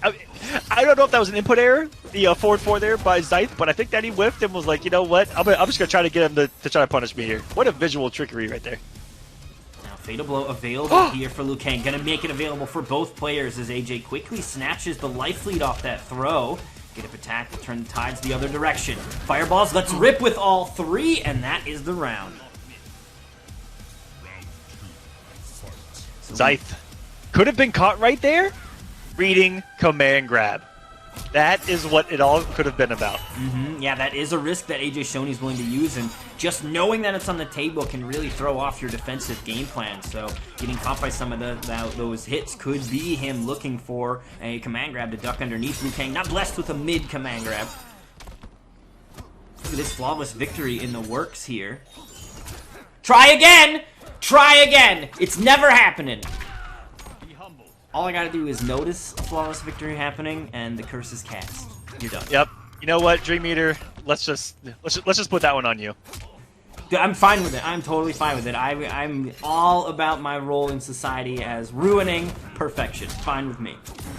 Ooh, gets the armor break as well. Oh, baby. Now this isn't gonna rescale too much because there wasn't a bunch of scaling on it already, but still gonna be a little extra bonus damage here. And no defensive meter as well, so no wake-up options. Uh-oh. Oh my goodness. That wasn't even for the win. That's what made that truly crazy. Well, if it would have counter-hit KB, it would have been for the win. Oh, if maybe, you would have caught him teleporting or throwing something, I think that was what he was reading, is like, he's going to try to throw That some is shit. a galaxy brain. Yeah, in a different timeline, maybe. Yeah, in like another dimension that's called in the offensive dimension, right? There's offensive dimension, defensive dimension. I don't even know what we're talking about here. The entire multiverse at this point. But he was Whatever there. one where Kung Lao has a dragon kick. That's the one where that worked. Yeah, exactly. Like what? Though. Oh, he's got the other KB loaded though, and he will be able to cash out with that. So AJ brings us to another game 5. Oh my goodness. And off a beautiful reaction to the roll. Not easy to do. Insane. Insane. I honestly, when AJ picked Liu Kang for the 3rd time, I said to myself, he's given up. He doesn't want to be here. He's got somewhere else to go. But now, it's okay, Dream Eater. In his own words, and in his own variation name, his character's broke. Broken indeed. So you jump. So you jump on Liu Kang's back here and let him carry you to victory. No, this has been just a crazy reads from AJ working out. I think another thing too is Liu Kang is a character who lends really well to good fundamentals, and AJ has some of the strongest fundamentals in the scene. That's why he's such a good Scorpion player. Is Two things. The way that character plays the neutral game is really strong, and I think Liu Kang is another character that kind of leans in that. If you've got strong neutral, the character can do a ton of the work for you. I'm going to piggy bank off of that and go that you can add another layer onto that. And then I feel like more specifically Liu Kang, but Scorpion I think is around number 2 on this list of, I would say, if you are a player that has incredible reaction times. Mm-hmm. Incredible reaction. Look at Ninja Kill. Look at him in particular. He has the best reactions I've ever seen in a human being in fighting games, one of them.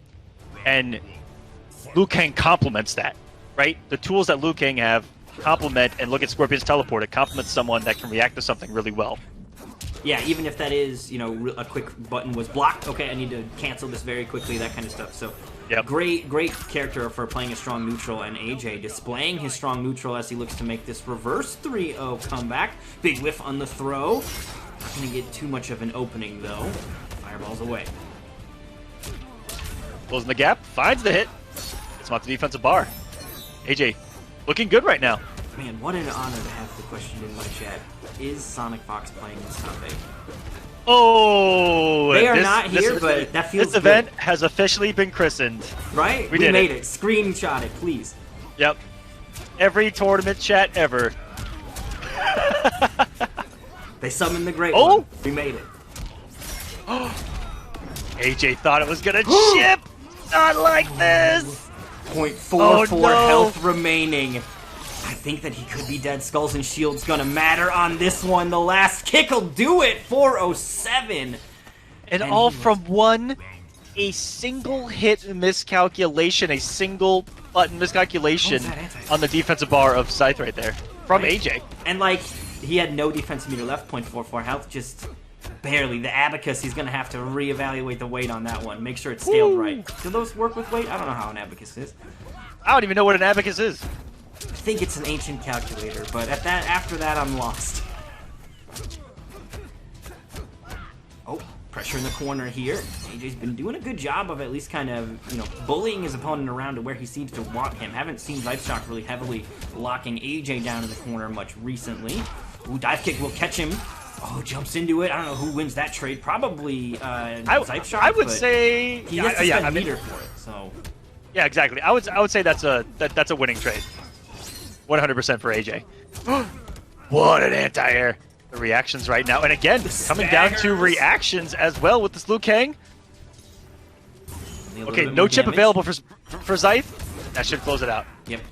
I like that AJ, instead of looking to like get next to the teleport and interrupt it, which some people do, they look to poke underneath it, he backed away from it. He was like, no, I'm not going to even mess with whatever that is, and I'll handle you when you come out of the ground. Yeah, a lot of people like to just crouch, wait, and then mash down one. Bad idea. If you got room to get away, get away. Ooh, big whiff on the uppercut and no breakaway, although he's not going for it. It looks like he's loading an extra 2 bars in for the KB. Way too early on the dash up down 2 attempt from Scythe, and oh no, this is AJ's first health lead now. Okay. He just swings out of the corner. Oh, but no! He didn't have the meter back in time for the KB. He almost had it. Not like this. Comes up with the raw fatal blow. Oh, but what are we watching? I think he's gonna be barely alive right here. There's no way. Too. The shield's definitely looking to come to his rescue. Chat, hold me! 37 health remaining. Fireballs away. Defensive meter is still there. He did the thing where you poke it. Don't do it. Oh, he woke up button. Oh my god. Oh my goodness. For that to come down to what it came down to, how it came down to it, that entire match from start to end was a show I'm glad I could watch. That was insane. What a crazy finish. It was a scramble from start to end. It started off as a scramble, it ended as a scramble. Neither player was comfortable, confident, or anything. I feel like AJ didn't... I mean, he won the match, but he survived that match. Yeah, I mean, are there winners here? Like, they are coming out with lots of battle wounds after that one. That was such a showdown between those two, and they'll both be feeling it. Unfortunately for zeiss, though, he is going to be going down to spectating, and AJ will remain in the brackets here moving into losers semifinals. I'll move his name in a moment when we get these invites out, but we are going to be looking to the other side of that bracket where we've got Hijinks and Tweety awaiting us. That is going to be our next set of the evening. The other thing we're going to go ahead and do here real quick is pop out our predictions. Those of you who bet on the Nightmare Series champ, congratulations. More channel points coming at you. We'll go ahead and get another prediction set up for Tweety versus Hijinks. And those of you guys on the Xbox channel, if you guys want to come participate in the predictions, that's not going to be happening over there. So come on down to twitch.tv/DreamXEaterX and feel free to spin to your heart's delight here on our predictions on who you think is going to take it. And maybe it's a little fun with like if you're totally new here, sight unseen, and no idea who's going to win, could be a little fun. But Tweety and Hijinks coming up next. It's gonna be a good one right here. Two very high damaging characters. Two recent tournament winners in the Mortal Kombat community. Hijinks has won a couple of tournaments, a couple of exhibitions. Tweety's won quite a few tournaments in the past couple of months as well. So these are two players that are red hot competitively. There's a hair underneath my mouse. All right. Yeah, I am definitely excited for this one. You know, Tweety is such a strong player, and now it is up to Hijinks to see if he can defend the territory. Everybody else in this bracket is in exile through and through, a Nightmare Series regular. This is Tweety's first time looking to conquer a new realm. So we'll see if our players can stop him. Although Tweety, I'm sure, is looking to leave as many exiles defeated in his wake. Hijinks up next. And it does look like our players are in the lobby as well. So we can hop over to that in a moment once they get loaded up. Which one's which? Alright, cool. Tweety on player 1.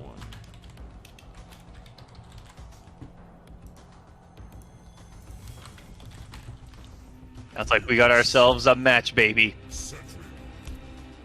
Oh. Good old 2-slot Gearus and Hijinks. Is this a button check? What is happening? Is this a button check? Why is Cetrion on my screen? I don't know. Maybe he doesn't like the Tweety Gearus matchup. I mean, this is Mother Nature, and you don't mess with Mother Nature. Also, Okay, Dream Eater. Tweety had plenty of time to put another ability on. He's definitely doing this on purpose. So that is by design. Make Sandchoke 2 slots. That's what Tweety's saying right now. I get it. Alright. Completely different matchup than what even I was thinking coming into this. Hijinks. Yeah, I was not expecting this. It's been so long since I've seen Hijinks not playing Jackie. Like, this is weird, to say the least. Tweety's had a good record against Jackie's recently. Maybe that, maybe they've run into each other a couple of times. It doesn't like something about it. But not going his way either way. Tweety, pressure is on the slam, and welcome to the jam. Ugh! One more. Strike throw. Keep it safe. So, I think what might be happening here is Hijinks is... I mean, this is not a character he's super familiar with. So, that definitely could be kind of playing into this. Like I said, I have not seen Hijinks play much Cetrion, if any at all. I'm sure that he's kind of done the rounds. I mean, we all have played Cetrion in training mode, you know what I mean, a little bit. But I'm curious as to how much work he's really put into this character, because he's going to need a lot, like a character that's very, very up to snuff if he's going to take on Tweety.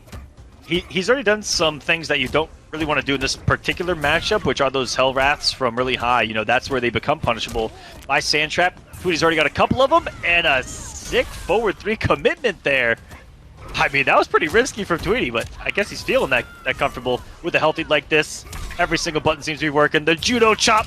Oh, wow. And even has the read on the wake up 3, and that game is going to be set, match, game, blouses. That Tweety was up 2-0. quick.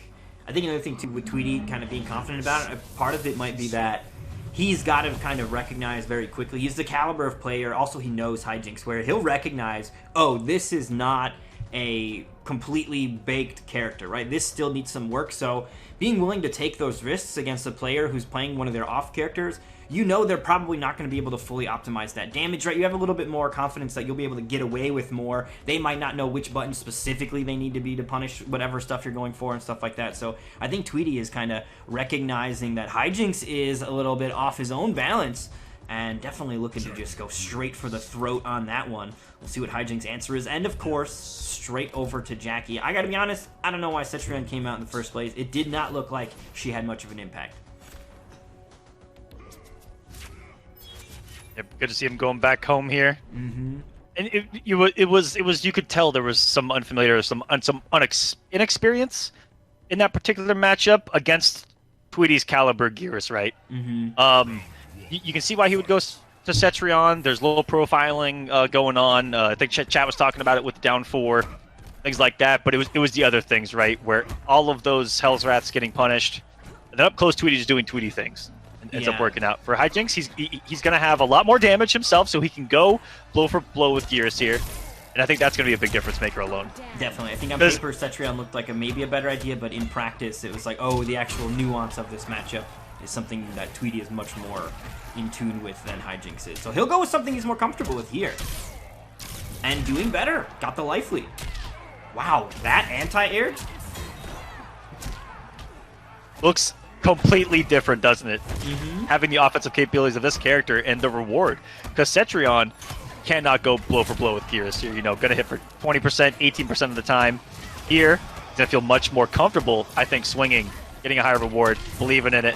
Ah, that should be the round. No, didn't believe in the grenade. It's gonna put it down anyway. Special. I was about to say Tweety would have been believing right there for sure. One fatal blow, one Hoover vacuum, and then one mix up off the ground.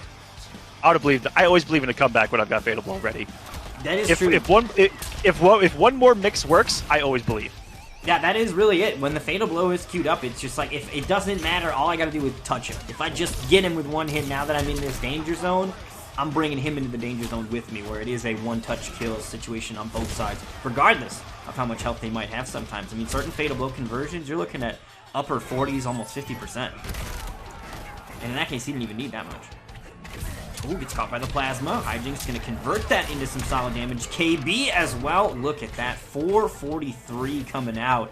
Big damage is yet again gonna go ahead and push Tweety to that Fatal Blow territory, however. And here it is. Like you were saying, one mix and it's over.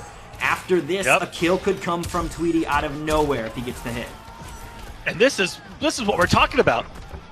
Damage, 410. More than a Fatal Blow. Like, you have to realize that he is more of a threat outside of it. The Sand Trap. Gonna put a 4-2-1-2 unblockable kill. I'm shocked he didn't go for the 4-2-1-2. He wanted more active frames. Oh my god, what? What just happened? Oh, why did that not hit? She was over it.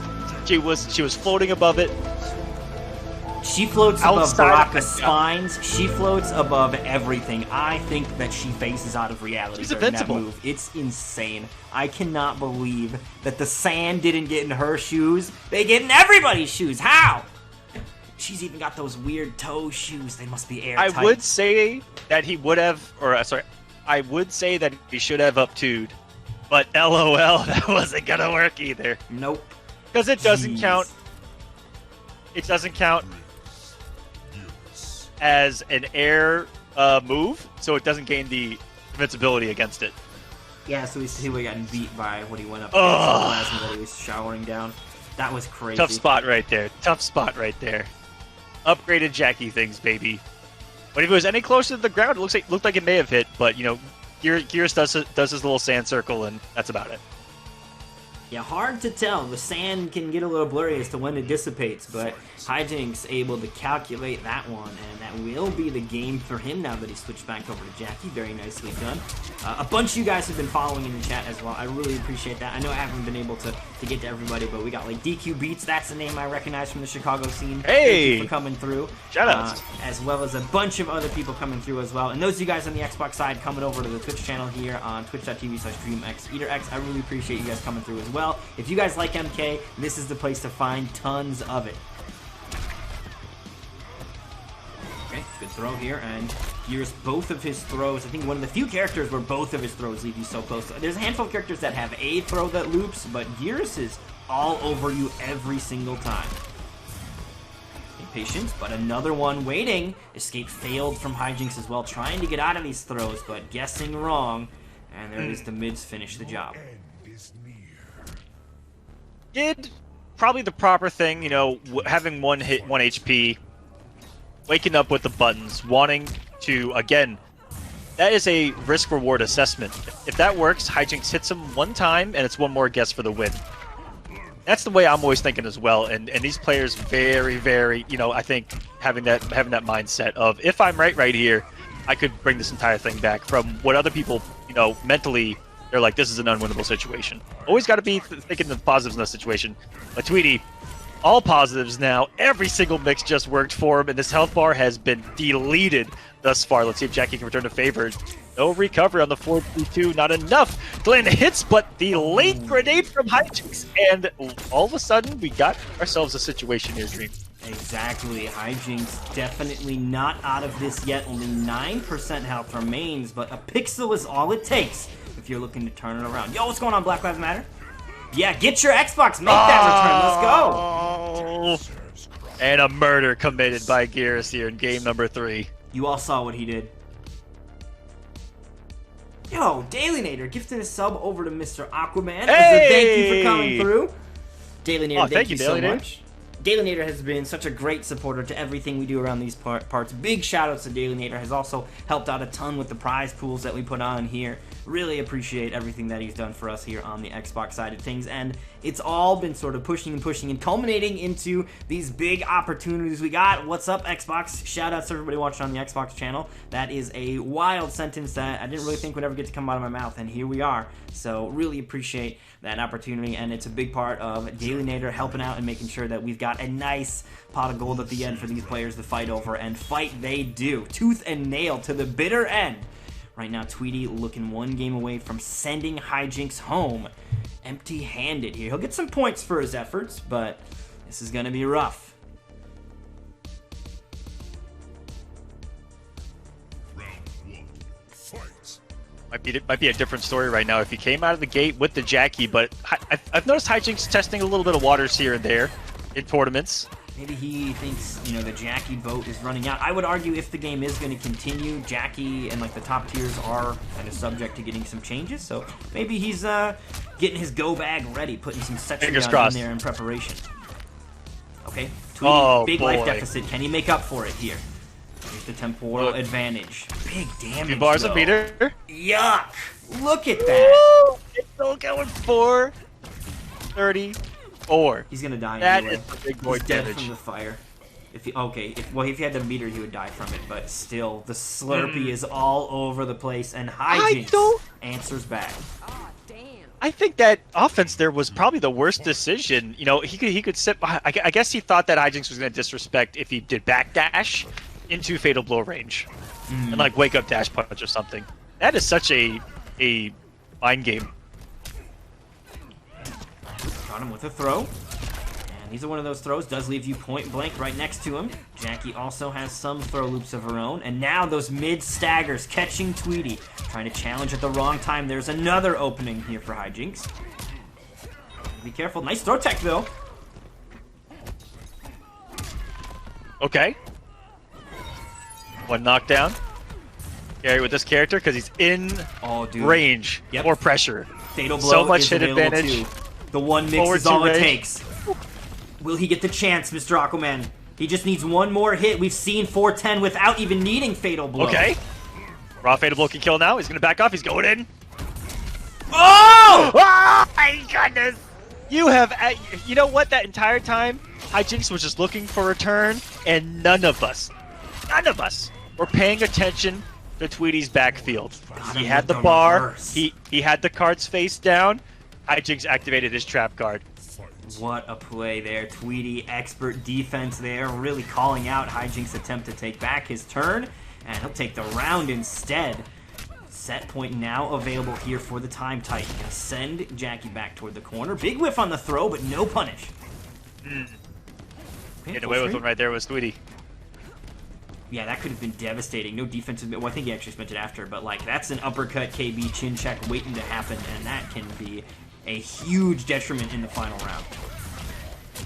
Ooh, conversions. Whoa! We got those fancy combos here from Hijinks as he looks to tie it up. He just broke out so many cards up his sleeve all at once right there. That was beautiful to see here late in the set. And the round! Another one. Another Game 5, baby. It's happening.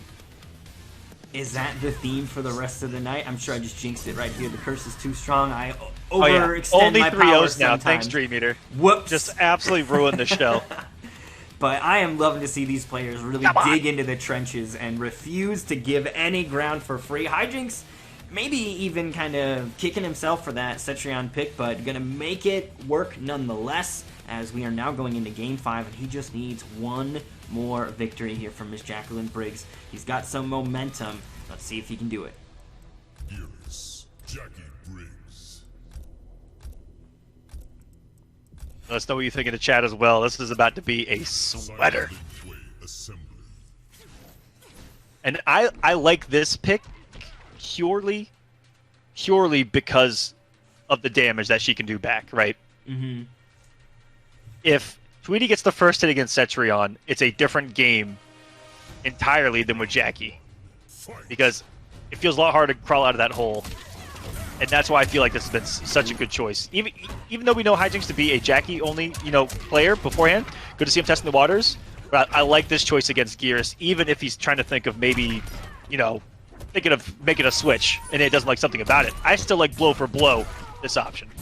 Yeah, I think this character's ability to just really churn out tons of damage, and a lot of it before you can even bother to clash as well, which we saw a little bit of defensive meter spent from both players here. This is going to be full launcher. Tweety going to go both bars in on this one. Fatal Blow now going to come online here for Hijinks. We'll see if he can put it to good use. 48% left. Nice anti-air. Breakaway comes out. Now Hijinks honestly just needs one hit. Plus frames. Nope, he's going for the mid, looking to see if Tweety would challenge. And there it is. Finds the opening. That was beautiful. That entire sequence, you called it out. Kind of baiting him with a gap, baiting him with a potential gap, no gap, no gap.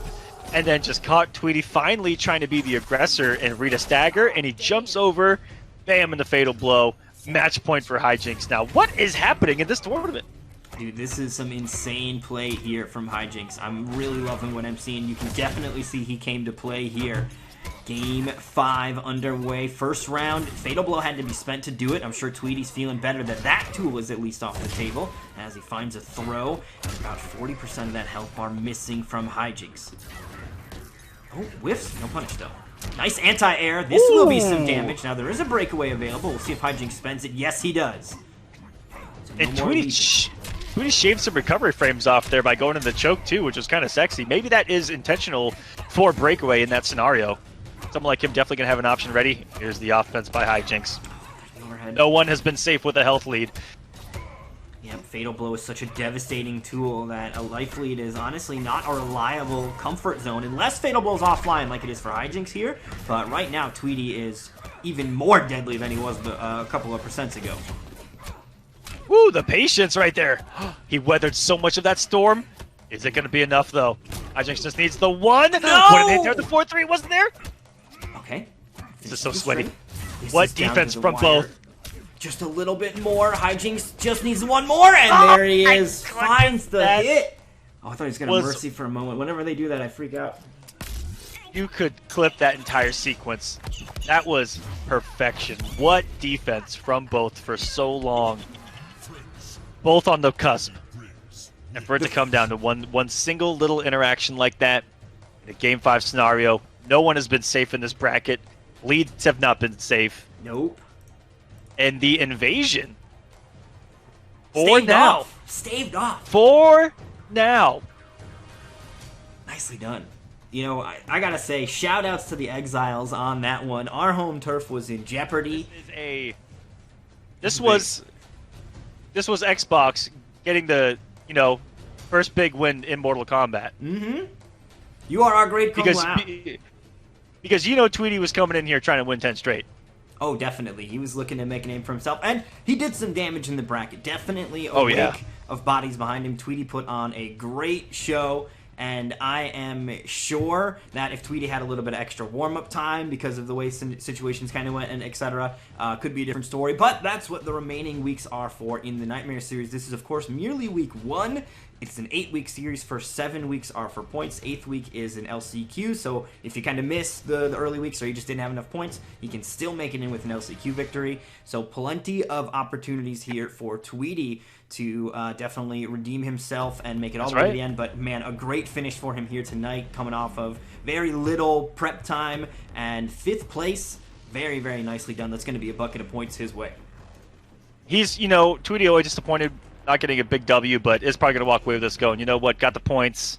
And at the end of the day, in these long series, it's all about doing just that, right? Mm-hmm. The points and the consistency is key, because even just the one big W won't get you in, right? You got to keep on backing that up. It gets you closer, but the consistency is definitely the way to go here. So I would hope to see more of Tweety. I know we've got the MK ladder as well going on, so Tweety's got bonus reasons to continue to participate on the Xbox side of things. So looking forward to seeing how he performs in that, as well as the remainder of the Nightmare series. And anybody out there wanting to get involved in the Nightmare series, step 1, get an Ethernet cable, of course, and as long as you're on Xbox with MK11, you are more than welcome to participate. These brackets are open to everybody.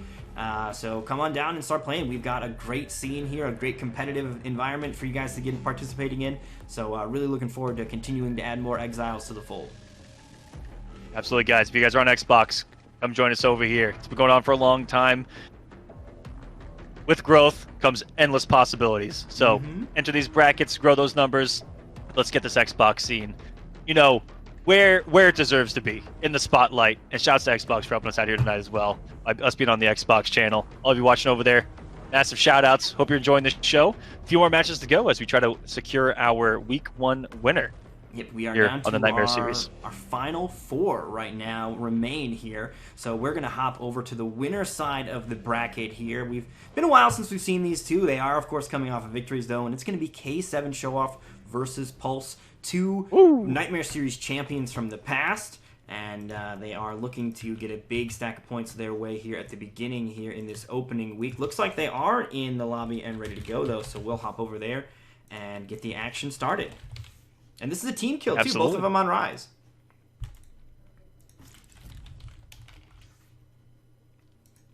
Rise looking strong out here on the Xbox side of things. Do you mind taking over for a quick second, Dream Meter? Oh, absolutely. I will hold it down Back in 1 here second. as we hop into Pulse versus K7. So this is a huge match here. This is winners finals, of course, too. So arguably, aside from the grand finals, of course, second most important match of the tournament, because winning here means that you go into the grand finals, and going into the grand finals, you get to go in on the winner side. When you're on the winner side of grand finals, that means that whoever you fight in the grand finals at the end of the tournament, they've got to basically beat you twice, where you've only got to beat them once. So it's a very, very comfortable position to find yourself in.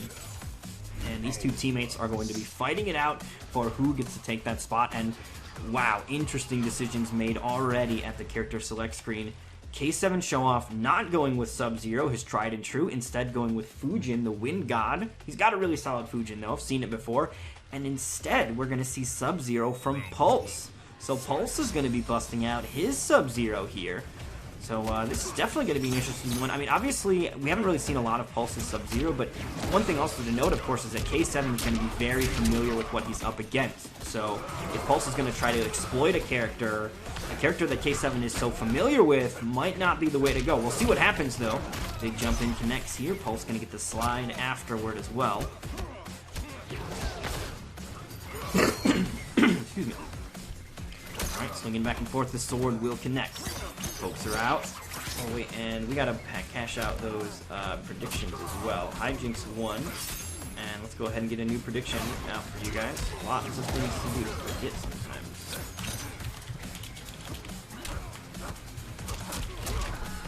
So those of you guys that think K7 is going to win, go ahead and let it be known. And those of you guys on the other side, Pulse fans, let it be known. Fatal blow combo? Nope, not going to get the full conversion here. A little bit of life left on both sides. Next hit will do it. The throw, is it enough? Yes. K7. Oh, not K7, sorry. I'm used to seeing Pulse, or Sub-Zero win and it being K7, but it's actually Pulse taking that one. With K7's own character, no less. I wonder if that stings a little extra. Here we go. Pokes out. K7 gonna get the launcher. Forces a breakaway. He'll get punished by the slide and straight back to the corner with him as well. Okay. Runs out of the corner. All right, Dream Meter, I am back. Ooh, fantastic. Glad to have you back here. So far we got K7 losing the first round to his own character as Pulse with the surprise Sub-Zero pick. So it could be confusing on the screen, but we'll get you up to date.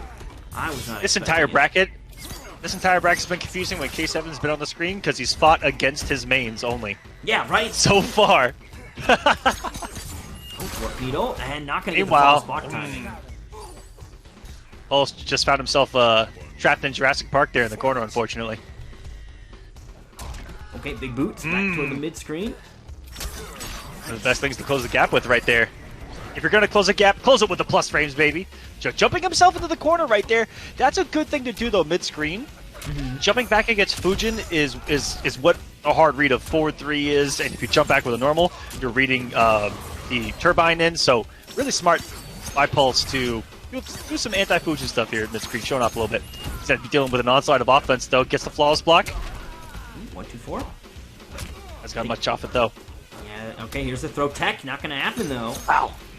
And got for a jump in. No anti-air challenges from Pulse either. I think another thing too, Sub-Zero, not a character that really cares about jumping back, because, you know, he controls the positioning with slide so well that pushing yourself closer to the corner is not really too scary. Look at this life lead that Pulse is sitting on here. Jin tries to run in. Okay, gonna get over it. This is big. He's now one hit away. 1 second. Tried to shimmy him with the back 1-1 right there. He's looking for the confirm. Pulse playing with fire, but wow, he's kept it so safe, and it was a punish indeed. Pulse with the tech for show, or sorry, I think I said, I'm pretty sure I said Pulse when it was show off on the offense right there with Fujin, because that's how confused I am because Sub-Zero's on the screen. And it's not K7. It's so weird. It's so weird.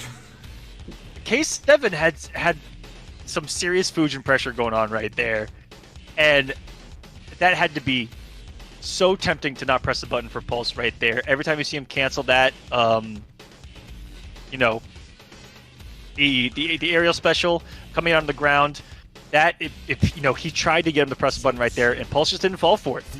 That's solid defense right there, and having the knowledge that was going to punish right there, I did not know that. I would not have slid that situation. That's what it came down to, is Pulse. It really looked like Pulse was just planning to weather the storm. He knew where the life bars were at that he could afford to sit there and block, and honestly afford to even take the throw. I don't think there was a KB queued up or anything like that, so he could have afforded to kind of take anything but or like all of the offense on block. So I think he felt comfortable just kind of weathering that storm. And you're right, he was looking for that exact little opening where the slide could fit in. Found one that we weren't even aware of and closed it out.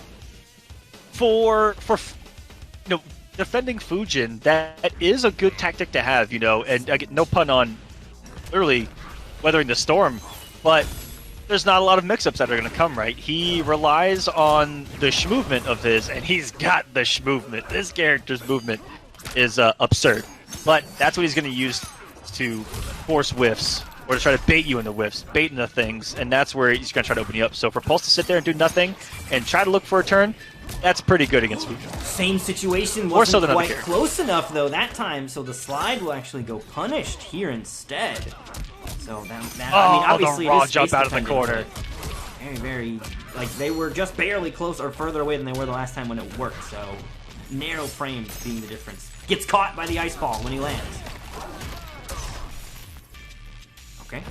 Slides in, Skywalker, and just going to go straight into the cancel immediately, but Pulse yet again just leaning on that block button, not looking to make any guesses or deal with anything, and he finds the opening he needs. That will be round one the way of the Lin Kuei here, as Pulse takes game one, or round one.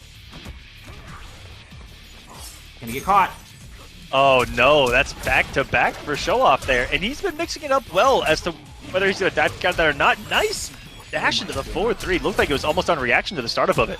I gotta say, Pulse is playing out of his mind right now. He really seems to have stepped it up.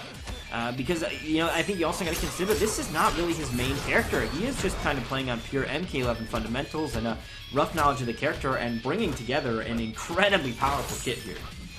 Yeah, and I have seen a lot of Sub-Zeros, or a lot of...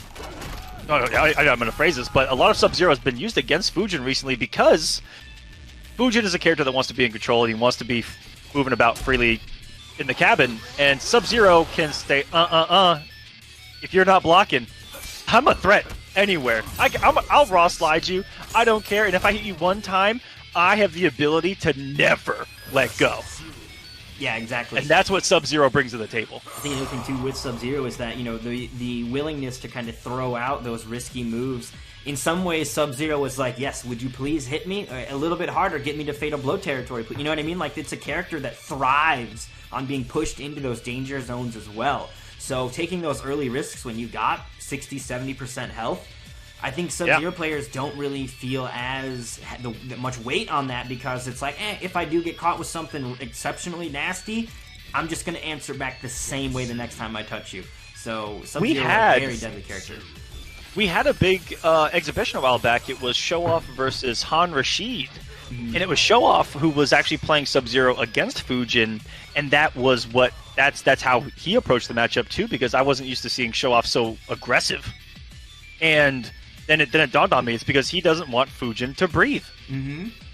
Smother him. Absolutely smother him. That character, I feel like, is a lot more in control when he can kind of do the movement, shimmying around, And here comes the dancing mirror. in and out of range of the back one sword. So a character that can shut that down, great pick. And now, K7, like you said, mirror time, gonna go straight to his own Sub-Zero pick. Both of them got that air polar axe as well. I think both of them rocking the creeping ice, so the builds we're gonna see here very similar as well. At least they didn't pick the same costume, because man, Yeah, does thank that get goodness. confusing. Should have seen Dynasty versus K7 in pools. It was like dark blue versus not as dark blue. And show off's variation name forward 2 in the GG's, not on that sequence. Beautiful push, but he didn't believe. Did he react? There we go. Get to this time around. And he's gonna opt to not go for the reach. Oh my, okay, never mind. He just did it. He just did it.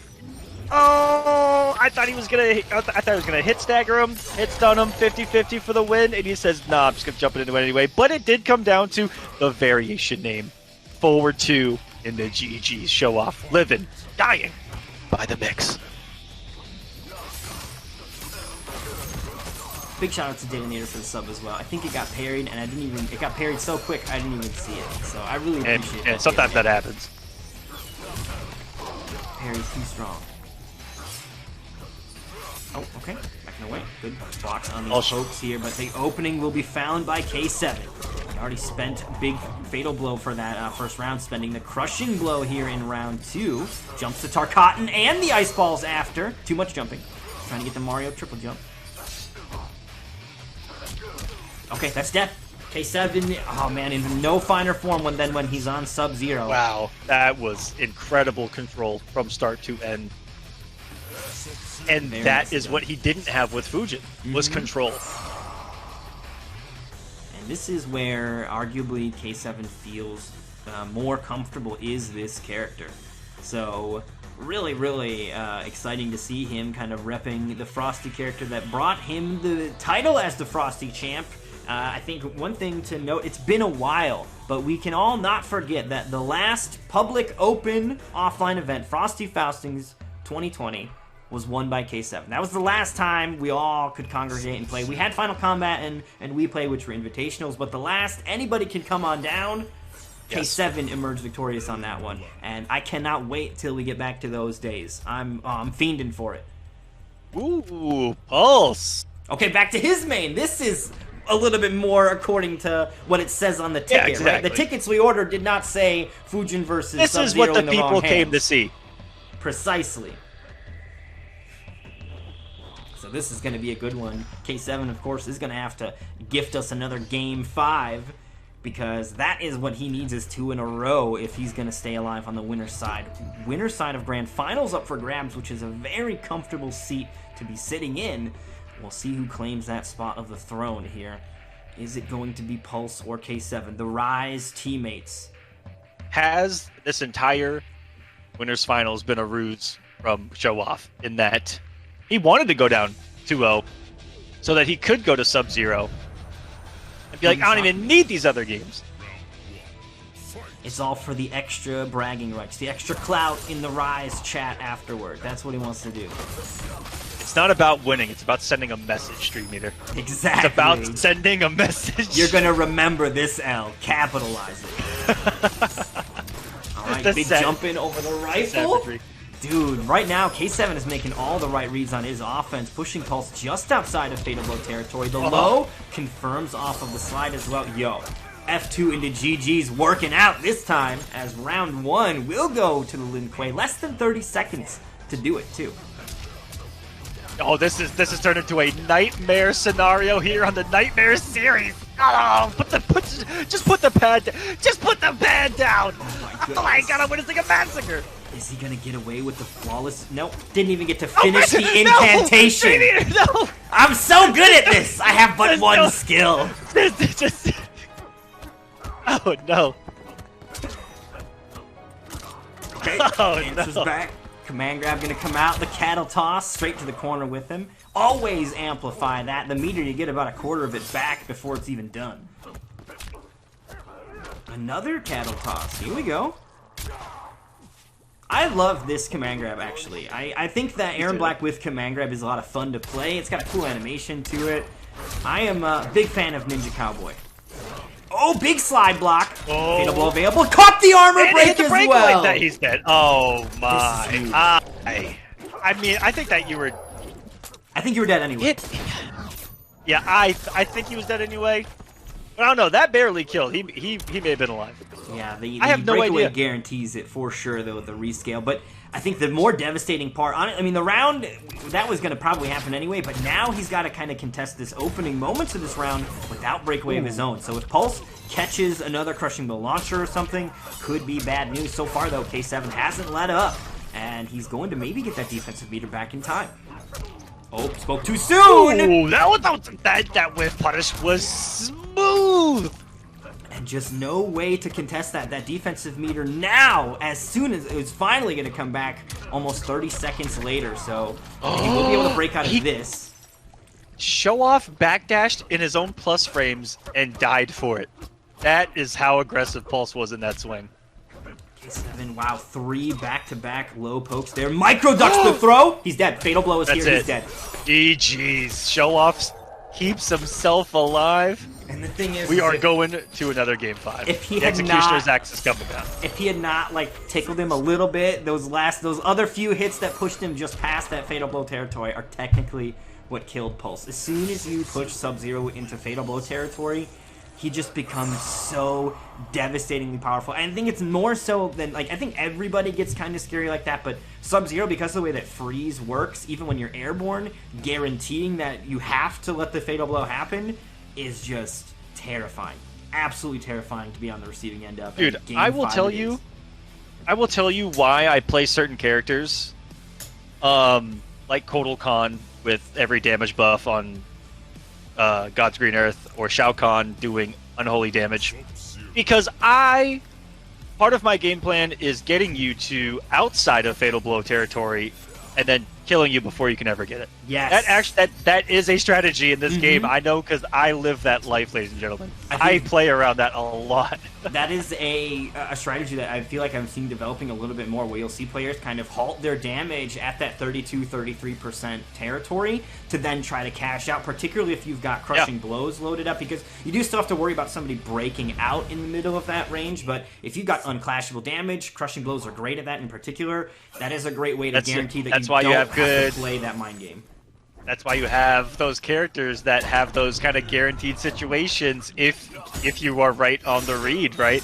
That's exactly it. But another tectonic shift in character displacement here in this winner's finals. Pulse going to another character up the sleeve, but we already see Possessed Hat. Another Possessed Hat user, our third one of the bracket. Dude, that is wild. For Possessed Hat being like kind of underrepresented, I've seen it here and there. To Aziz puts out a video and everybody's got it.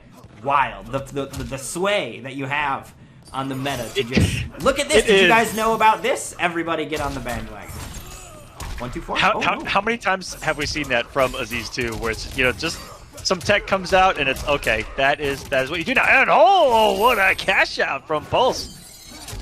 Scaling, minimal damage, optimal match point. And totally worth it. Spend the Fatal Blow. Get that dot above your health bar. It is one of the most crucial things in the game. Who cares if you had to spend the Fatal Blow to do it? You got the round, and that is so vital, particularly in a game against a character like Sub-Zero. Comeback is a very real and deadly thing, so shut that down before it even gets there. Because that was, case in point, one of those explosive 40% past your Fatal Blow territory completely. K7 didn't even get a chance to LTR2 it up. That's right. Look at this pressure here. Plus frames gonna dash up while under plus frames. More plus frames? Whoa. Hey. The boldness of such a strategy. The boldness to B+, and then to try to B+ again afterwards. The Pulse story here on the Nightmare series. Get the throw here. This is life alert for Show Off, but you've given him Fatal Blow. You see, there, going for that throw may not have been the optimal choice because of the implication of this. Oh, he's gonna get him to throw! It's enough for the kill! Pulse surviving a scary scenario where one touch could have been it. Very, very nicely done. As Pulse gonna close it out. Another Game 5 scenario. But it is going to be the Shaolin that prevails. A lot of character representation here from Pulse. But in the end, getting the job done. I gotta say, did Aaron Black even get a victory for him? I want to say Aaron Black did not bring home any W's. It was all Sub-Zero and basically not Aaron Black, his main character. So let's go ahead and hop back over to our cams while we pop in these scores for our winners finals and get prepared to hop back over to the losers side of our bracket, where we've got a handful of matches left. There should beautiful be people. 3 of them remaining, I think. Whoop, Zombie already put it in. The God mod, he's too good. I don't even know why I bother to look. So we're going to go ahead and get some invites out to our loser semifinals, which is going to be AJ versus Hijinks. So we've got the reigning Nightmare Series champion from last season facing off against Hijinks, who is coming off of some solid victories. He just took out Tweety. That's a feel good. Yeah, that's a big one right there. Yeah. The dragon has been slain. So Hijinks will see what he can do as he tries to continue to march through the lower side of this bracket here. But big shouts to Tweety, by the way, for providing 2 Game 5s back-to-back here in this top 8. Oh, yes. Awesome. Love those Game 5s. More Game 5s. I am thrilled with the just insane action we've been getting. This top 8 has not disappointed at all tonight. You guys have been playing your hearts out, and I am thrilled that I can be a part of it and provide the stage for you guys to really go and show off. And of course today, showing off in the Xbox official channel as well, a brand new audience and megaphone for us to go out. Shout out. Let people know that, hey, we've got some MK action over here. And for those of you guys watching from Xbox, thank you so much. Big thanks to Xbox for letting us be there. And if you guys want to come get involved, get the predictions going, want to get involved in these tournaments yourselves, you can head over to twitch.tv/DreamXEaterX. That's where we're at, and we'll see you when you get here. Absolutely. We're jumping here into losers semifinals. Hijinks, AJ, 7-4U. Both these players, I'm expecting. I'm gonna call this as a Game 5. Very well could be yet again, dude. There's been so many, I wouldn't be shocked. I know that Game 5s follow me everywhere I go. I want to know what I've got a really good pick. feeling about this one. Both coming off Game 5s. 2 players that I regard very highly. What I want to know is who AJ's picking. F He's picking. Okay, I thought he are was we picking watching Jax. right now? What the F are we watching right now? What is going Hijinks on? wants him to go Jax. What? AJ floating over Jackie. Are they and speaking welcome in to code? This is Mind Games 101. So there's a lot of familiarity here. Oh my goodness. And Wukong we end mirror. up on a Liu Kang mirror. Okay, so never. I take back everything I said. I hope they both lose. Yeah, this is gonna be a 4-0. Those don't even exist. That's how weird it's gonna get. I hope you're ready. Whew, okay, well, AJ, we already saw AJ's Liu Kang. Honestly, it looked quite good. He was able to get a reverse 3-0 with it, in fact. So he's also warmed up with it. How is Hijinks'? Wow. That was a bold start-off move. I mean, AJ did that on the winner's side multiple times. Wait, he did it again! Dude. This is it. This is peak Mortal Kombat 11. There was a lot of talk in chat between these two right at the character select screen, if you saw 3 meter. Oh my god! This is ultimate Mortal Kombat 11 degeneracy. This is the infamous third DLC. MK11 Ultimate Degeneracy. Oh my god! What is happening? Are you kidding? Oh, No. There was not a fucking time way. where there was not one block that. You guys made me swear on the Xbox channel. They might take away my license. It's gone. Poof! I Vanished. cannot believe that finish. What a crazy end to just round 1.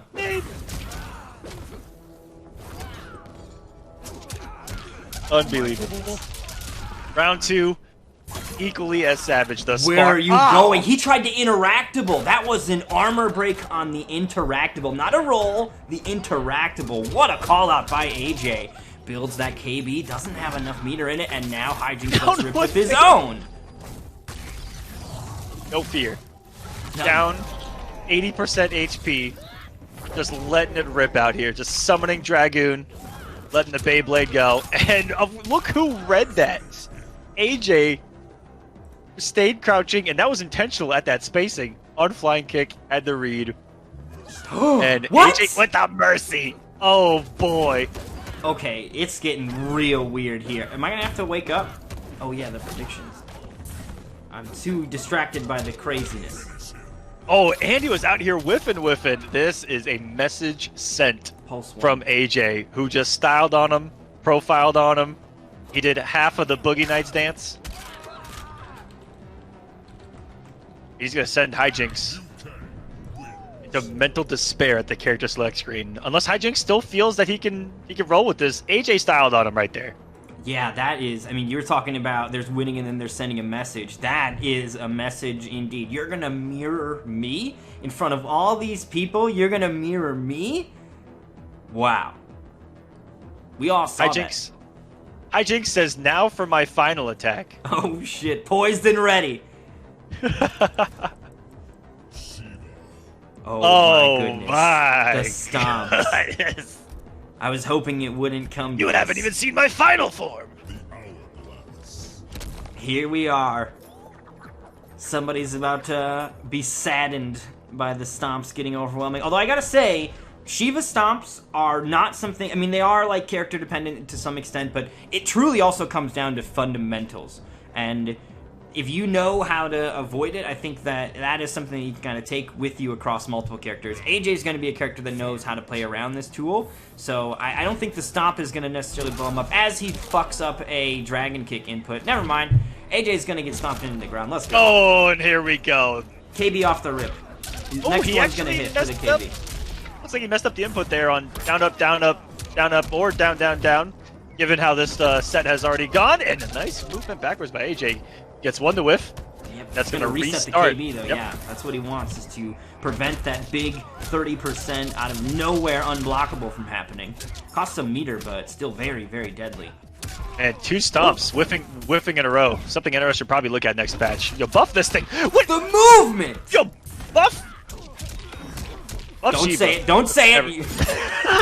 That word almost was a different word that starts with an S. And Hijinks on the board finally here. Big old fatal blow coming out. All right, tries to get away. Gonna dash right up into that one.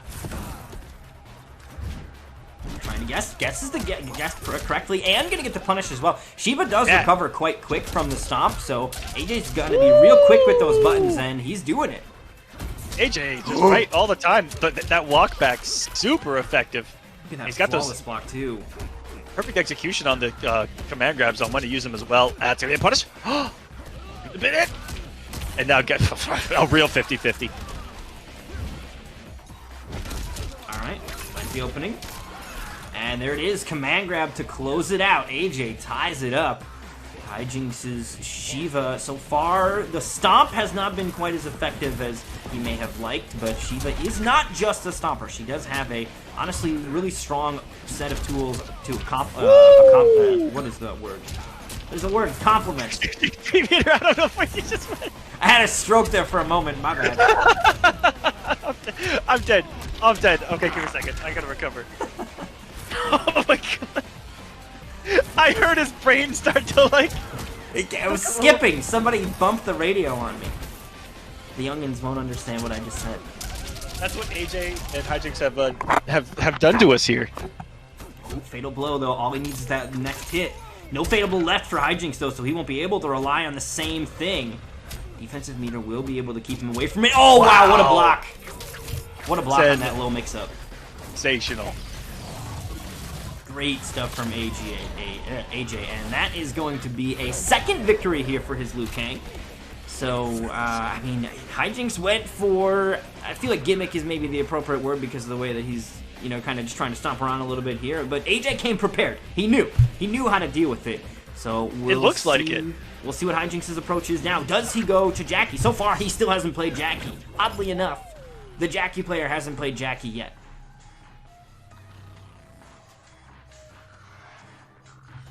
Well, how these last two games transpired. The MS Force the looks Jackie fine to pick. me. Look at this. I see 66 and 49 for the ping. Hijinks. Are you sure that it's 300?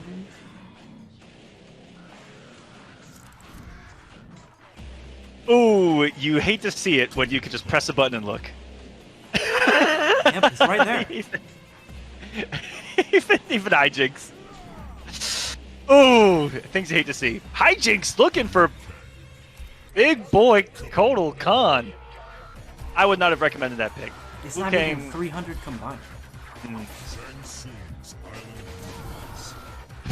It's not even 300 combined.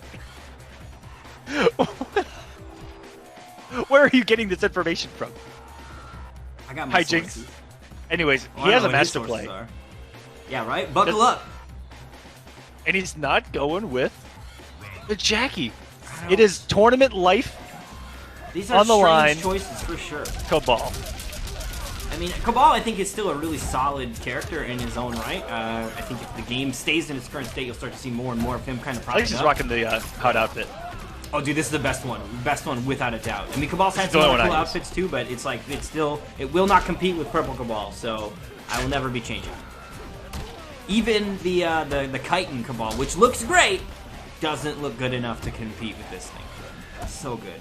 Look at this, zip-zopping all over the place. This has been incredibly savage from Hijinks.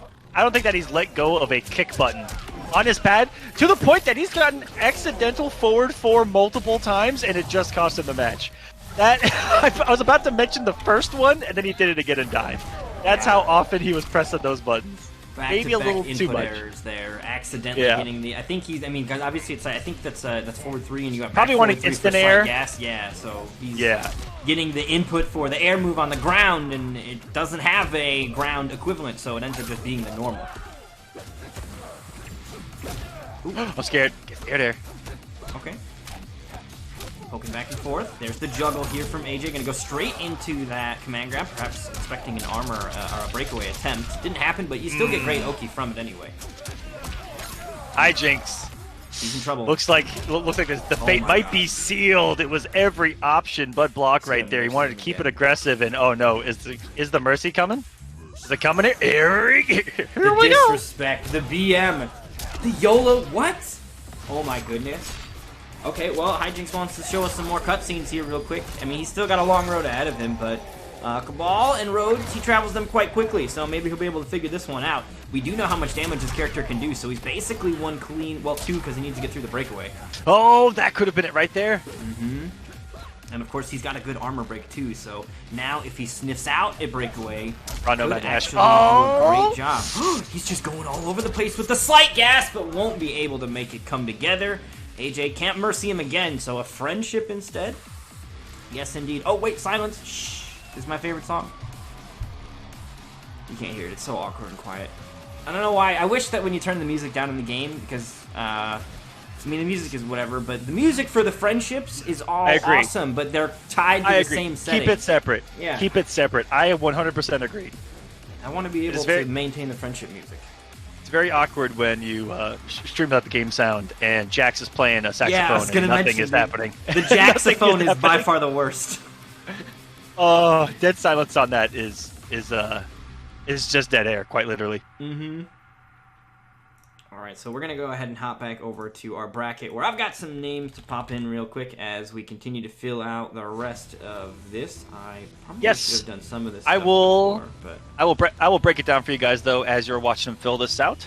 Pulse got the 3-2 victory over Show Off, so Pulse moving to grand finals. Tweety versus Hijinks. Hijinks took that in a game 5 situation. AJ took it over Zeiss in a game 5 situation.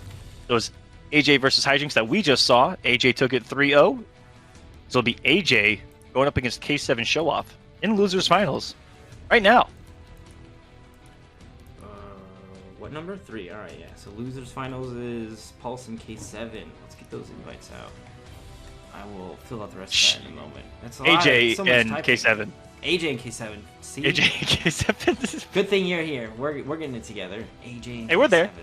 So have they You ran were- into each other? Yes, they ran into each other earlier. It was a 50-50. It was a 50-50. This is true. I mean, it was only one or the other. True or false on that one. All right. That's that. Happened. Yeah, this has This is a happened, run back. and it was a 3-0. Our only Or 3-0 K7. of the night, by the way. The only AJ lopsided match of the night. AJ went rain. So, and I think by the time that he had gotten, because didn't he go Lou in game 3? I believe so. Yeah, he did kind of make like a weird switch, but he didn't. It wasn't able Yeah. to come together. But And there now were a his lot Lou of- is on fire.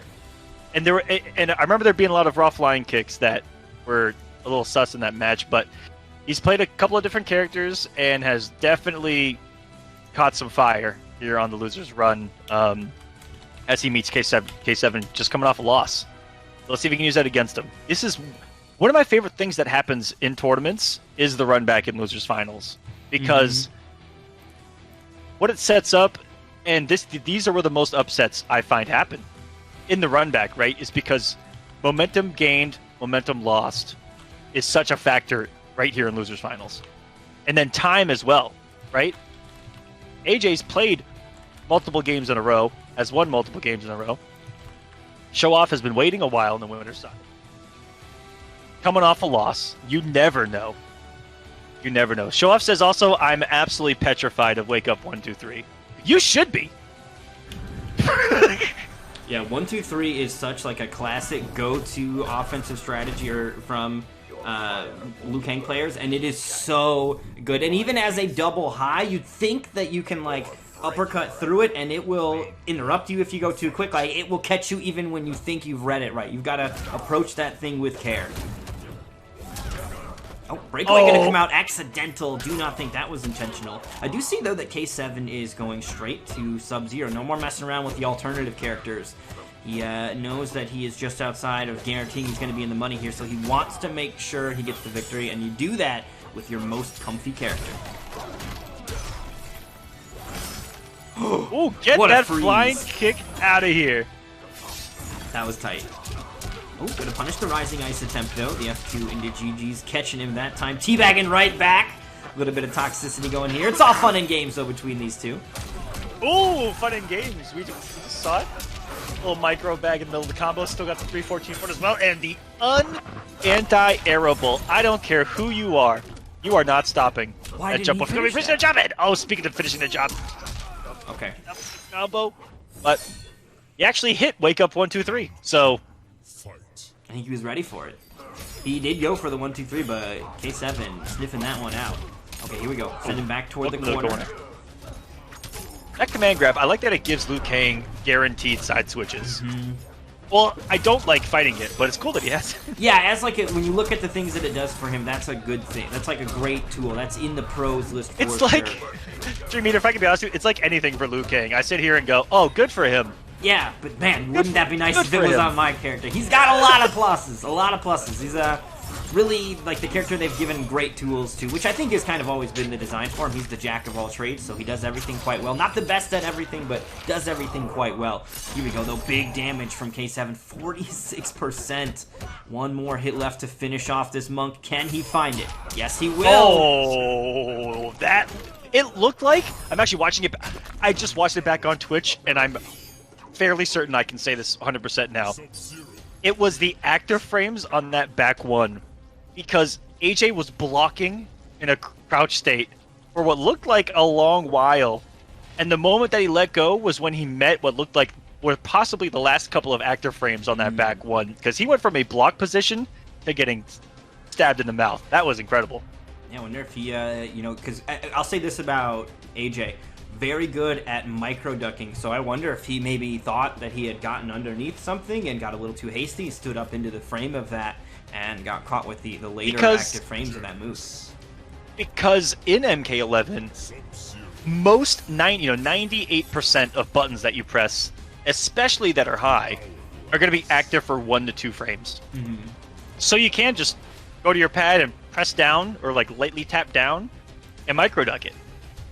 But if it's got a few active frames, Or deceptive ones, too. I think part of it, like that axe, the travel of it, when it becomes active, it's still held in that same position, you know what I mean? So you might feel like you've ducked the active frames at the wrong time, right? Because, you know, that's a slower high compared to a lot of the other ones. That's like in the teens or whatever. So micro ducking, while an effective strategy, you do got to be careful with it.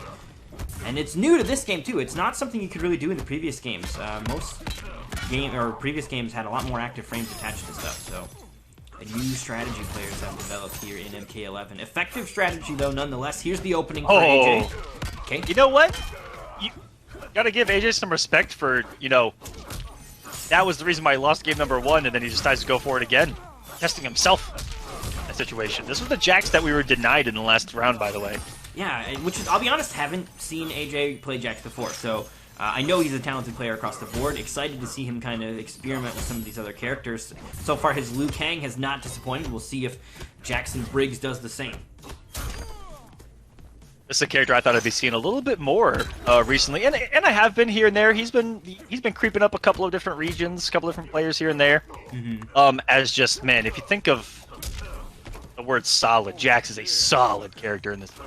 Oh, absolutely. I think he's also a character that benefited quite well from customs. He's got a unique batch of tools. None of them really outshine one another so heavily that it's like, oh, this moves man. He actually has a lot of different ways to play too with customs, right? You can go for the pure mix variation, which is just meant to be a snowball character in that he's going to make you guess command grab in 14 different situations and kill you off of it.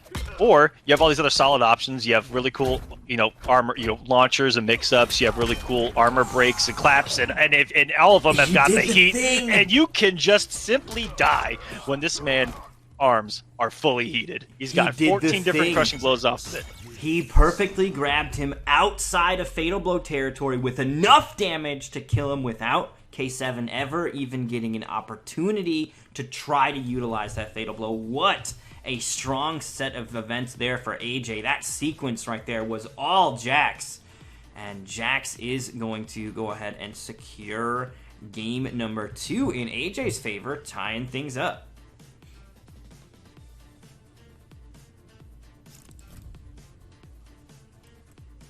The surprise. Truly. Yeah, I've never seen AJ play Jax before. I know that AJ is an incredibly talented player, regardless of what character he's playing, so it is truly a treat to see him kind of opening up the curtain and letting us see behind some of the other characters that he apparently has put some work in with as well, because, man, he is putting on quite a show with a slew of characters that we don't necessarily see, which part of, even if we are used to seeing the characters in general, Jax in particular, I think, is a character that can be really expressive for the player. So his particular style on Jax has been really, really exciting to watch. I'm looking forward to game 2 of this, Mr. Aquaman. Absolutely. The switch from K7 now to the Fujin. I'm trying to think of why we might be seeing this. Not being on the ground is going to be a good thing against Jax. As long as you're outside of the stand 1 range, because it's a really good anti-air. For AJ, it's going to be how most matchups go with Fujin. You are going to be fighting for your life to get into that strike range, which for Jax is going to be up close and in your face, because you want to be in that 2-2, 1-1, 2-2 range, because he's got quad grab locked and loaded, and there's going to be multiple mix-ups there. That's the range he wants to be at, because Fujin is going to be able to control the pace of the match, I'd say for the most part, when you're outside of it. Yeah, he's got that backdraft as well as the slide, so Jax is going to have to get real up close and personal, which is a character that's got some tools to do that, but we'll see how he can do that. And of course, Fujin can rapidly run away with Skywalker, and being airborne in general, Jax is one of those characters that if you can stay away from the ground, he does lose kind of some of his ways of controlling you if you've got really effective air tools, it feels like. Yeah, he has that half-screen grab on the ground that everyone I don't care who you are. It hits everyone. Oh, yeah. But if you can zip, zop, and fly all over the place, then you're that much less likely to get caught by it, or at least, end up walking into that range where it'll happen, because you can fly right over it. And you actually make Jax have to be the one, because when Jax is at that range, you let Jax play his game because of the threat, because of the implication that he's going to do it. The implication. Oh, here we go. Gonna switch to the corner here as well. Gets the restand. Command grab gonna come out. Doesn't decide to spend any meter on it to go for that KB. We'll see if I'm shocked we're not seeing more of the extended string mix-ups from AJ. When he closed the gap, he's kept it pretty standard as far as Jax pressure goes. So here we go. Ends it early, even though the whole string I think would have built the same amount of heat. I don't know about that. Tries to play with the rockets, jumps over the crossbow. There's that half-screen command grab coming through. And now the corner not where Fujin wants to be. Bonk! Okay. Oh, he disrespected it! Interesting. Gets the opening. Fatal Blow is available as well, but the breakaway will come out before he can really challenge with it. K7 still finds it. That was great by K7. I mean, the Skywalker is a move that there isn't really a way to stop people from breaking out of it, so AJ was guaranteed that escape, but K7 just was like, nope, I knew that was coming, and he had an answer kind of ready afterward with the continued pressure, and to go straight into Fatal Blow will secure the victory for him on that one.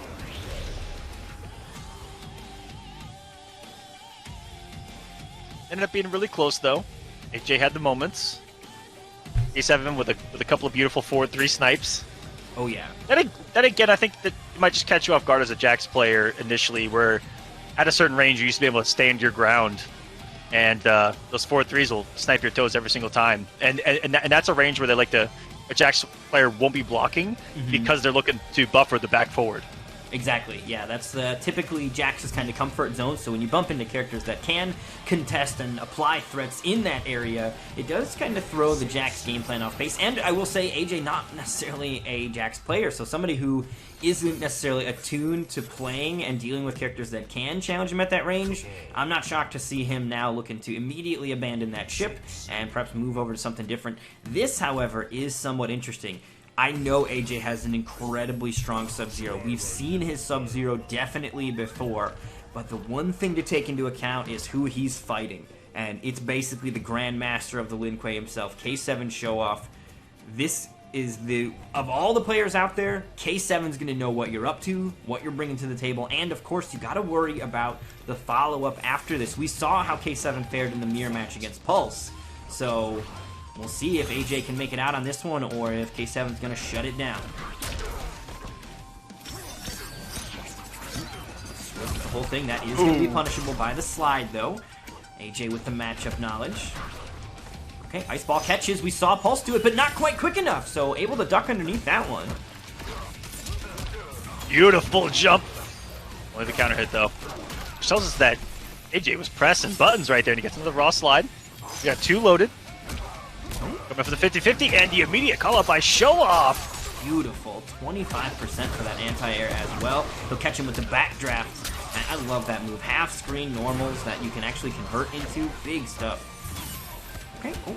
Mid push. No! Tricky one. Meter, though. And now Fatal Blow available here for AJ. A very deadly character. He tried it! Oh, what? No 40 digits! Oh my gosh! He didn't have the meter? So many opportunities. He gave him like 3 chances there. I think AJ miscalculated his own meter. He got him with the F2, but regular Ice Ball does not connect after F2. You have to spend meter on the amplified one. Although he could have gone F2 into Fatal Blow if he really wanted to risk it, I guess. He'll need a time machine if he wants to try that. See some hesitation right now to AJ too on the offense. Ooh, weird. Don't know why slide whiffs. Good recovery though. Ooh, what a sequence there by Show-Off, walking up into the slight delay stand 1, confirm the anti-air into a beautiful conversion, and now he is just on a roll here on match point. Okay, there's the opening. Oh, this should be the kill, actually. Oh, no, he went for the... Actually, I don't know what the Sub-Zero route is to kill, but I think he was maybe worried about a breakaway, which is still part of the equation. But AJ is going to find the win nonetheless, so we've got a final round here. I'm shocked K7 didn't let a Fatal Blow raw right there rip.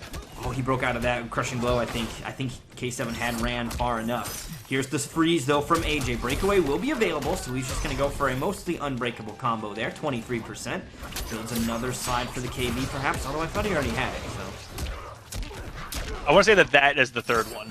Okay. But I'm 5% sure, just in case I'm wrong. Counting is super hard. I play Noob Saibot. We got to count all the way to 10. Forget that.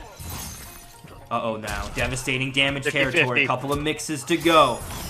Jesus. Oh, no! Not like Happening. this. Oh, my God. Not only is it happening, it has already happened.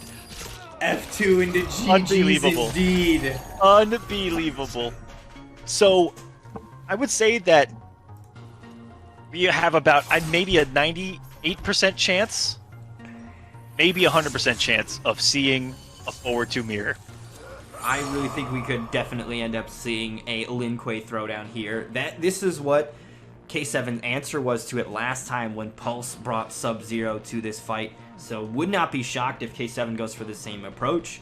I mean, ultimately, talented as you are with the character, there is still a guessing game involved, and you can only guess so hard, so we'll see if it ends up being a sub-mirror, which one of them can come out on top. But if AJ can take this over K7, that is going to be big, because he is not notoriously a Sub-Zero player, so to be able to kind of topple the Grandmaster himself off his own character, that's clout. And the Xbox channel, I mean, they can see, they're watching, they will remember this. In fact, this might be all that they remember. So don't let it happen to you, K7.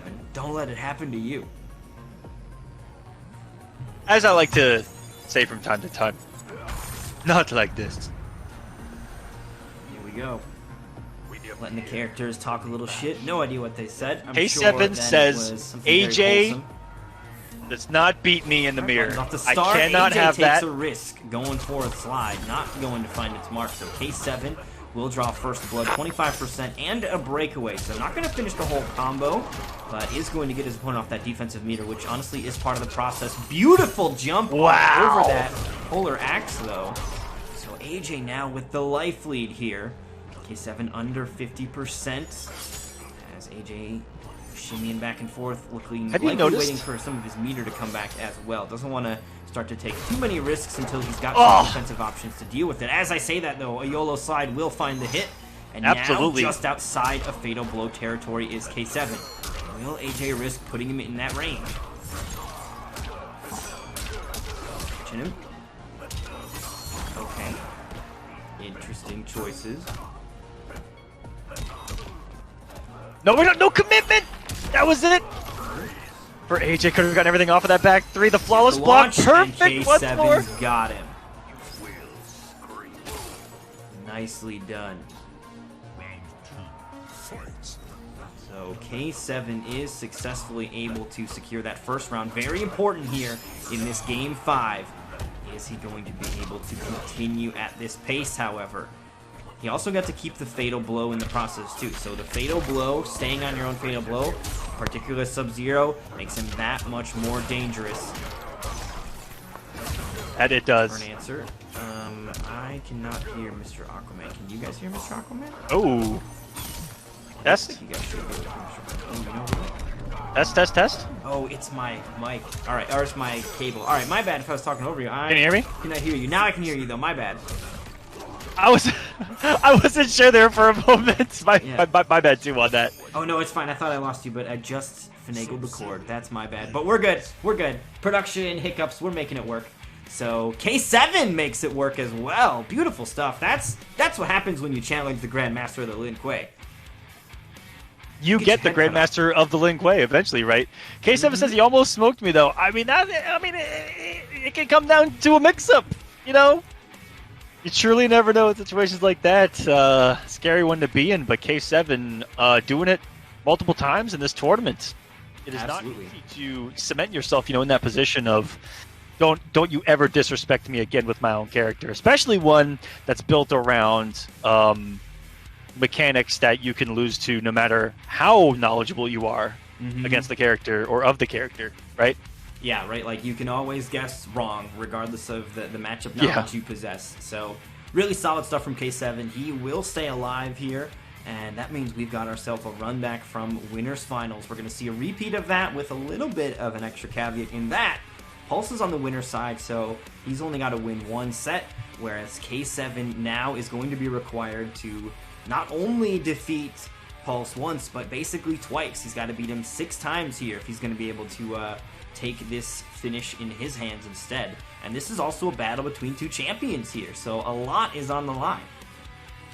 And if you guys are watching on Xbox and this is your first time tuning in, how this bracket works is that real way to simplify this, every player that enters this bracket has 2 lives, right?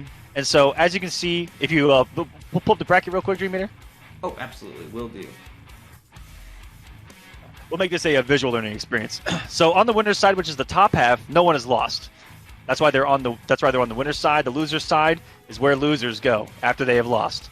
But they have a second life. Just like I told you, everyone gets 2 lives. Even person that wins all the way through on top.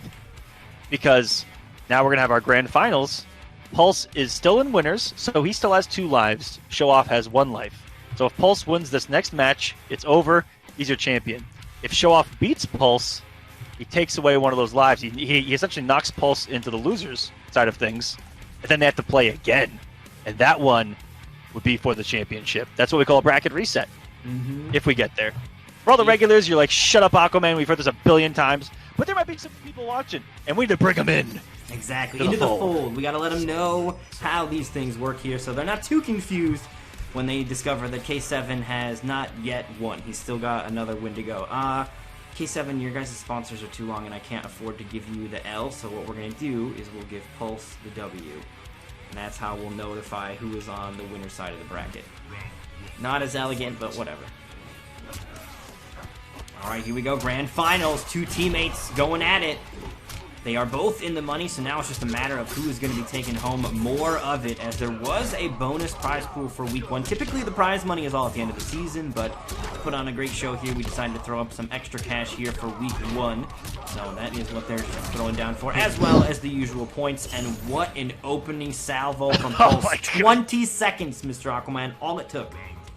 You couldn't even get a sentence out, and the round was over. That's how destructive that was. Pulse going immediately to Kung Lao, which is what he won in a Game 5. By the way, he only used Kung Lao in that Game 5 against Show Off to secure the win.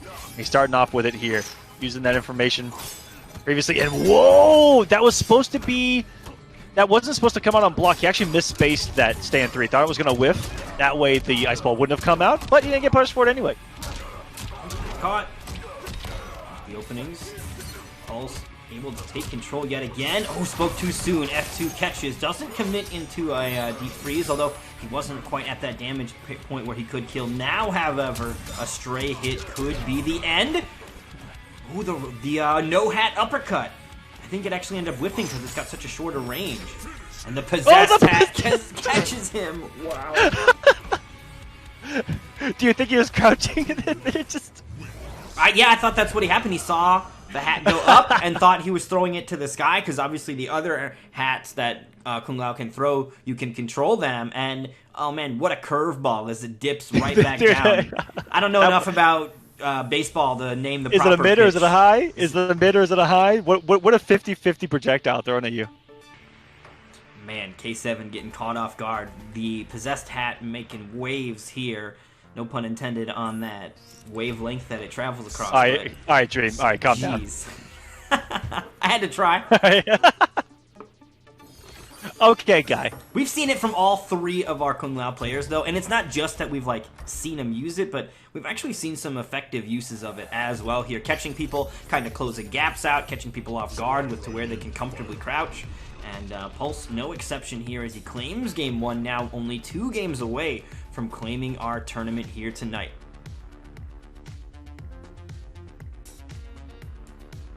Two games away. Everyone here tonight has put on such great performances with so many characters, the variety, like you talked about, not just coming into this, but what we've seen. Like, we thought there was going to be variety, and we got way more than we could have anticipated. Definitely. The whole buffet was stocked tonight. I was expecting maybe 8 to 9, and the list goes on and not who you would expect. So love to see all the different characters we see from all these players, really showcasing the true breadth of Mortal Kombat 11. No noob side and this has also been a testament to the consistency of the Nightmare series as well, where these guys have so much experience to get each other. And some of the worst people to play against are those that you've played the most, because they know so much about what you're going to do that you have to do something crazy to change things up and get the hits, get the wins. Exactly, when your tendencies can be exploited, sometimes you gotta completely switch the script and go to a whole new character. Which we saw AJ going for that route. Got him quite far, 3rd place, but he's out. K7 still in. Fatal Blow gonna come out from Pulse here. This should kill, but I'm not quite sure. 41% is how much he needs. Skulls and Shields gonna look to protect. Will they do enough? There's one more kick on alive. the end. Oh, barely the Bonus possessed hat. The second possessed hat. That has to be such a good thing to put on the screen in any situation like that, because you're just putting out massive active frames everywhere. And the second hat goes on a different wavelength. It kind of makes like a DNA looking thing to it, the pattern. So it's got great coverage, and like K7 jumping, being airborne, there's no way you're getting around that. Maybe with food, run across it. Okay, here we go. Building for that KB toward the corner as well. Slides him straight into it. That's a big risk, but it paid off. Plus rings. Okay. Yeah, those plus frames off that string are so good. There is obviously a window in there to duck underneath it if you actually read it and get underneath the hat, but once it's kind of let rip, you gotta hold that, and it's a lot of chip too. Like it's so many hits. It's such a cool looking string though. Let him have it. He needs it. Ooh, that possessed hat resets neutral really well, and you saw him outside of the sweep range. And that is going to be a 2. Oh, Pulse. That combo never ended. That is crazy. What a beautiful combo there from Pulse to close it out. That was gorgeous. I'm loving what I'm seeing here from Pulse. And also, you know, Pulse, we were talking about a little bit earlier when we saw Aaron Black from him. First off, we saw Aaron Black, which is what we were calling his main character. It's the one character he hasn't gotten a win with here, right? Like, he's been putting on such a great show with all of the other characters in his arsenal. It is great to see. So big shout outs to Pulse, kind of showing that he has talent that goes beyond just the Aaron Black that he's known for, and he is a threat to be reckoned with across the board.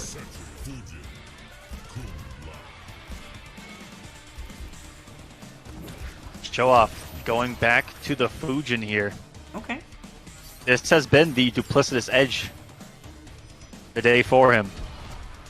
Sub-Zero and Fujin. So let's see how the approach shifts with Fujin on the board. I will say that that trajectory of the possessed hat doesn't seem that it goes very high, so maybe Skywalker will be able to avoid that. Yeah, Skywalker or forward 3 yeah, that 2 sliding underneath at the will of the possessed hat, right? That's what makes something kind of cool. See how that ends up playing out in this matchup, because despite the fact that we did see in their previous outing, we saw Pulse play Kung Lao at the end. It wasn't versus Fujin, so this is definitely a little bit different of a conflict between these two. We'll see how the tools get applied in this one. Okay. Staggers straight into the throw here. Going to send him back to the corner as well. Ah, the neutral jump kick. Bane of people's existence on Wake Up since Mortal Kombat 11's launch with Kung Lao, and a match point for Pulse, who is riding every single wave of momentum right now. He is on fire here. Big opening in the corner, and K7 still no breakaway to stop it. He's going to have to hold all of this damage as Pulse now poised and ready to take this whole tournament. Good flawless block though from K7 as he starts to answer back. Keeps the corner positioning here. Tries to get away, but the toe is just going so far on that one, Aquaman. Yeah, that down 3 had a massive hitbox on it for like no reason. I feel like if someone backdashed there against me, I was screwed. I mean, on the freeze frame, I'm not even sure if it hit. Like, that was... okay.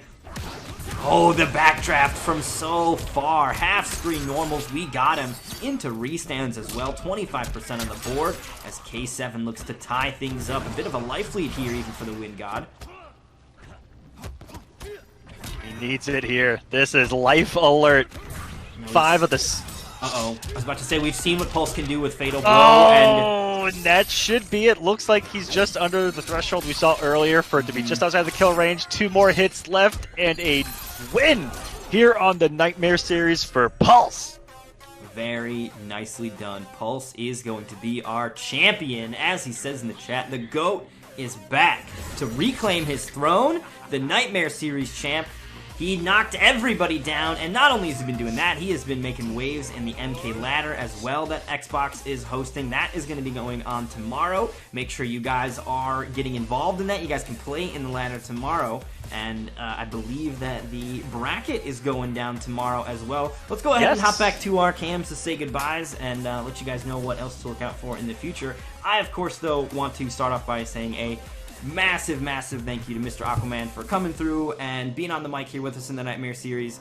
Also, you know, putting the good word through to everybody that you could to let us know that, hey, Xbox does have stuff that's going on here. Genuinely appreciate it. Opened up a lot of doors, and we're definitely looking to make some noise through those. So I really, truly appreciate that. And of course, fill the people on everything you've got planned. I'm hoping that there's some cool Coliseum news coming, so make sure you guys are paying attention for that.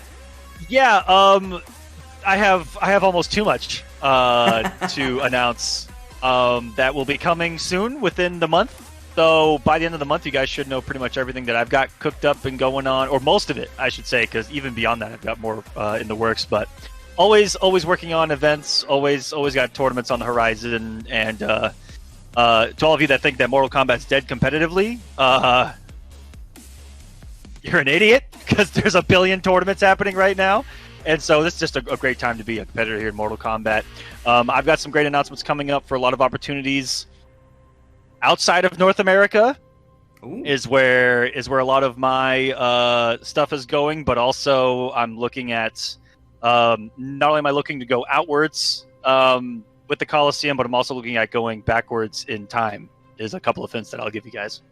I'm into that. Sounds cool. The MK scene is alive and well and thriving, and we've got a cool library of games to all enjoy. So really looking forward to that. So thank you so much for coming through. And I guess we are going to be kind of, saying farewell to you guys for now. The MK ladder from Xbox is going to be continuing. I will be streaming my runs, playing in that. You guys can see me on the mic on that at some point as well, too, coming up. So really excited for that. And thank you guys all so much for coming through and enjoying the show. You guys have a great night.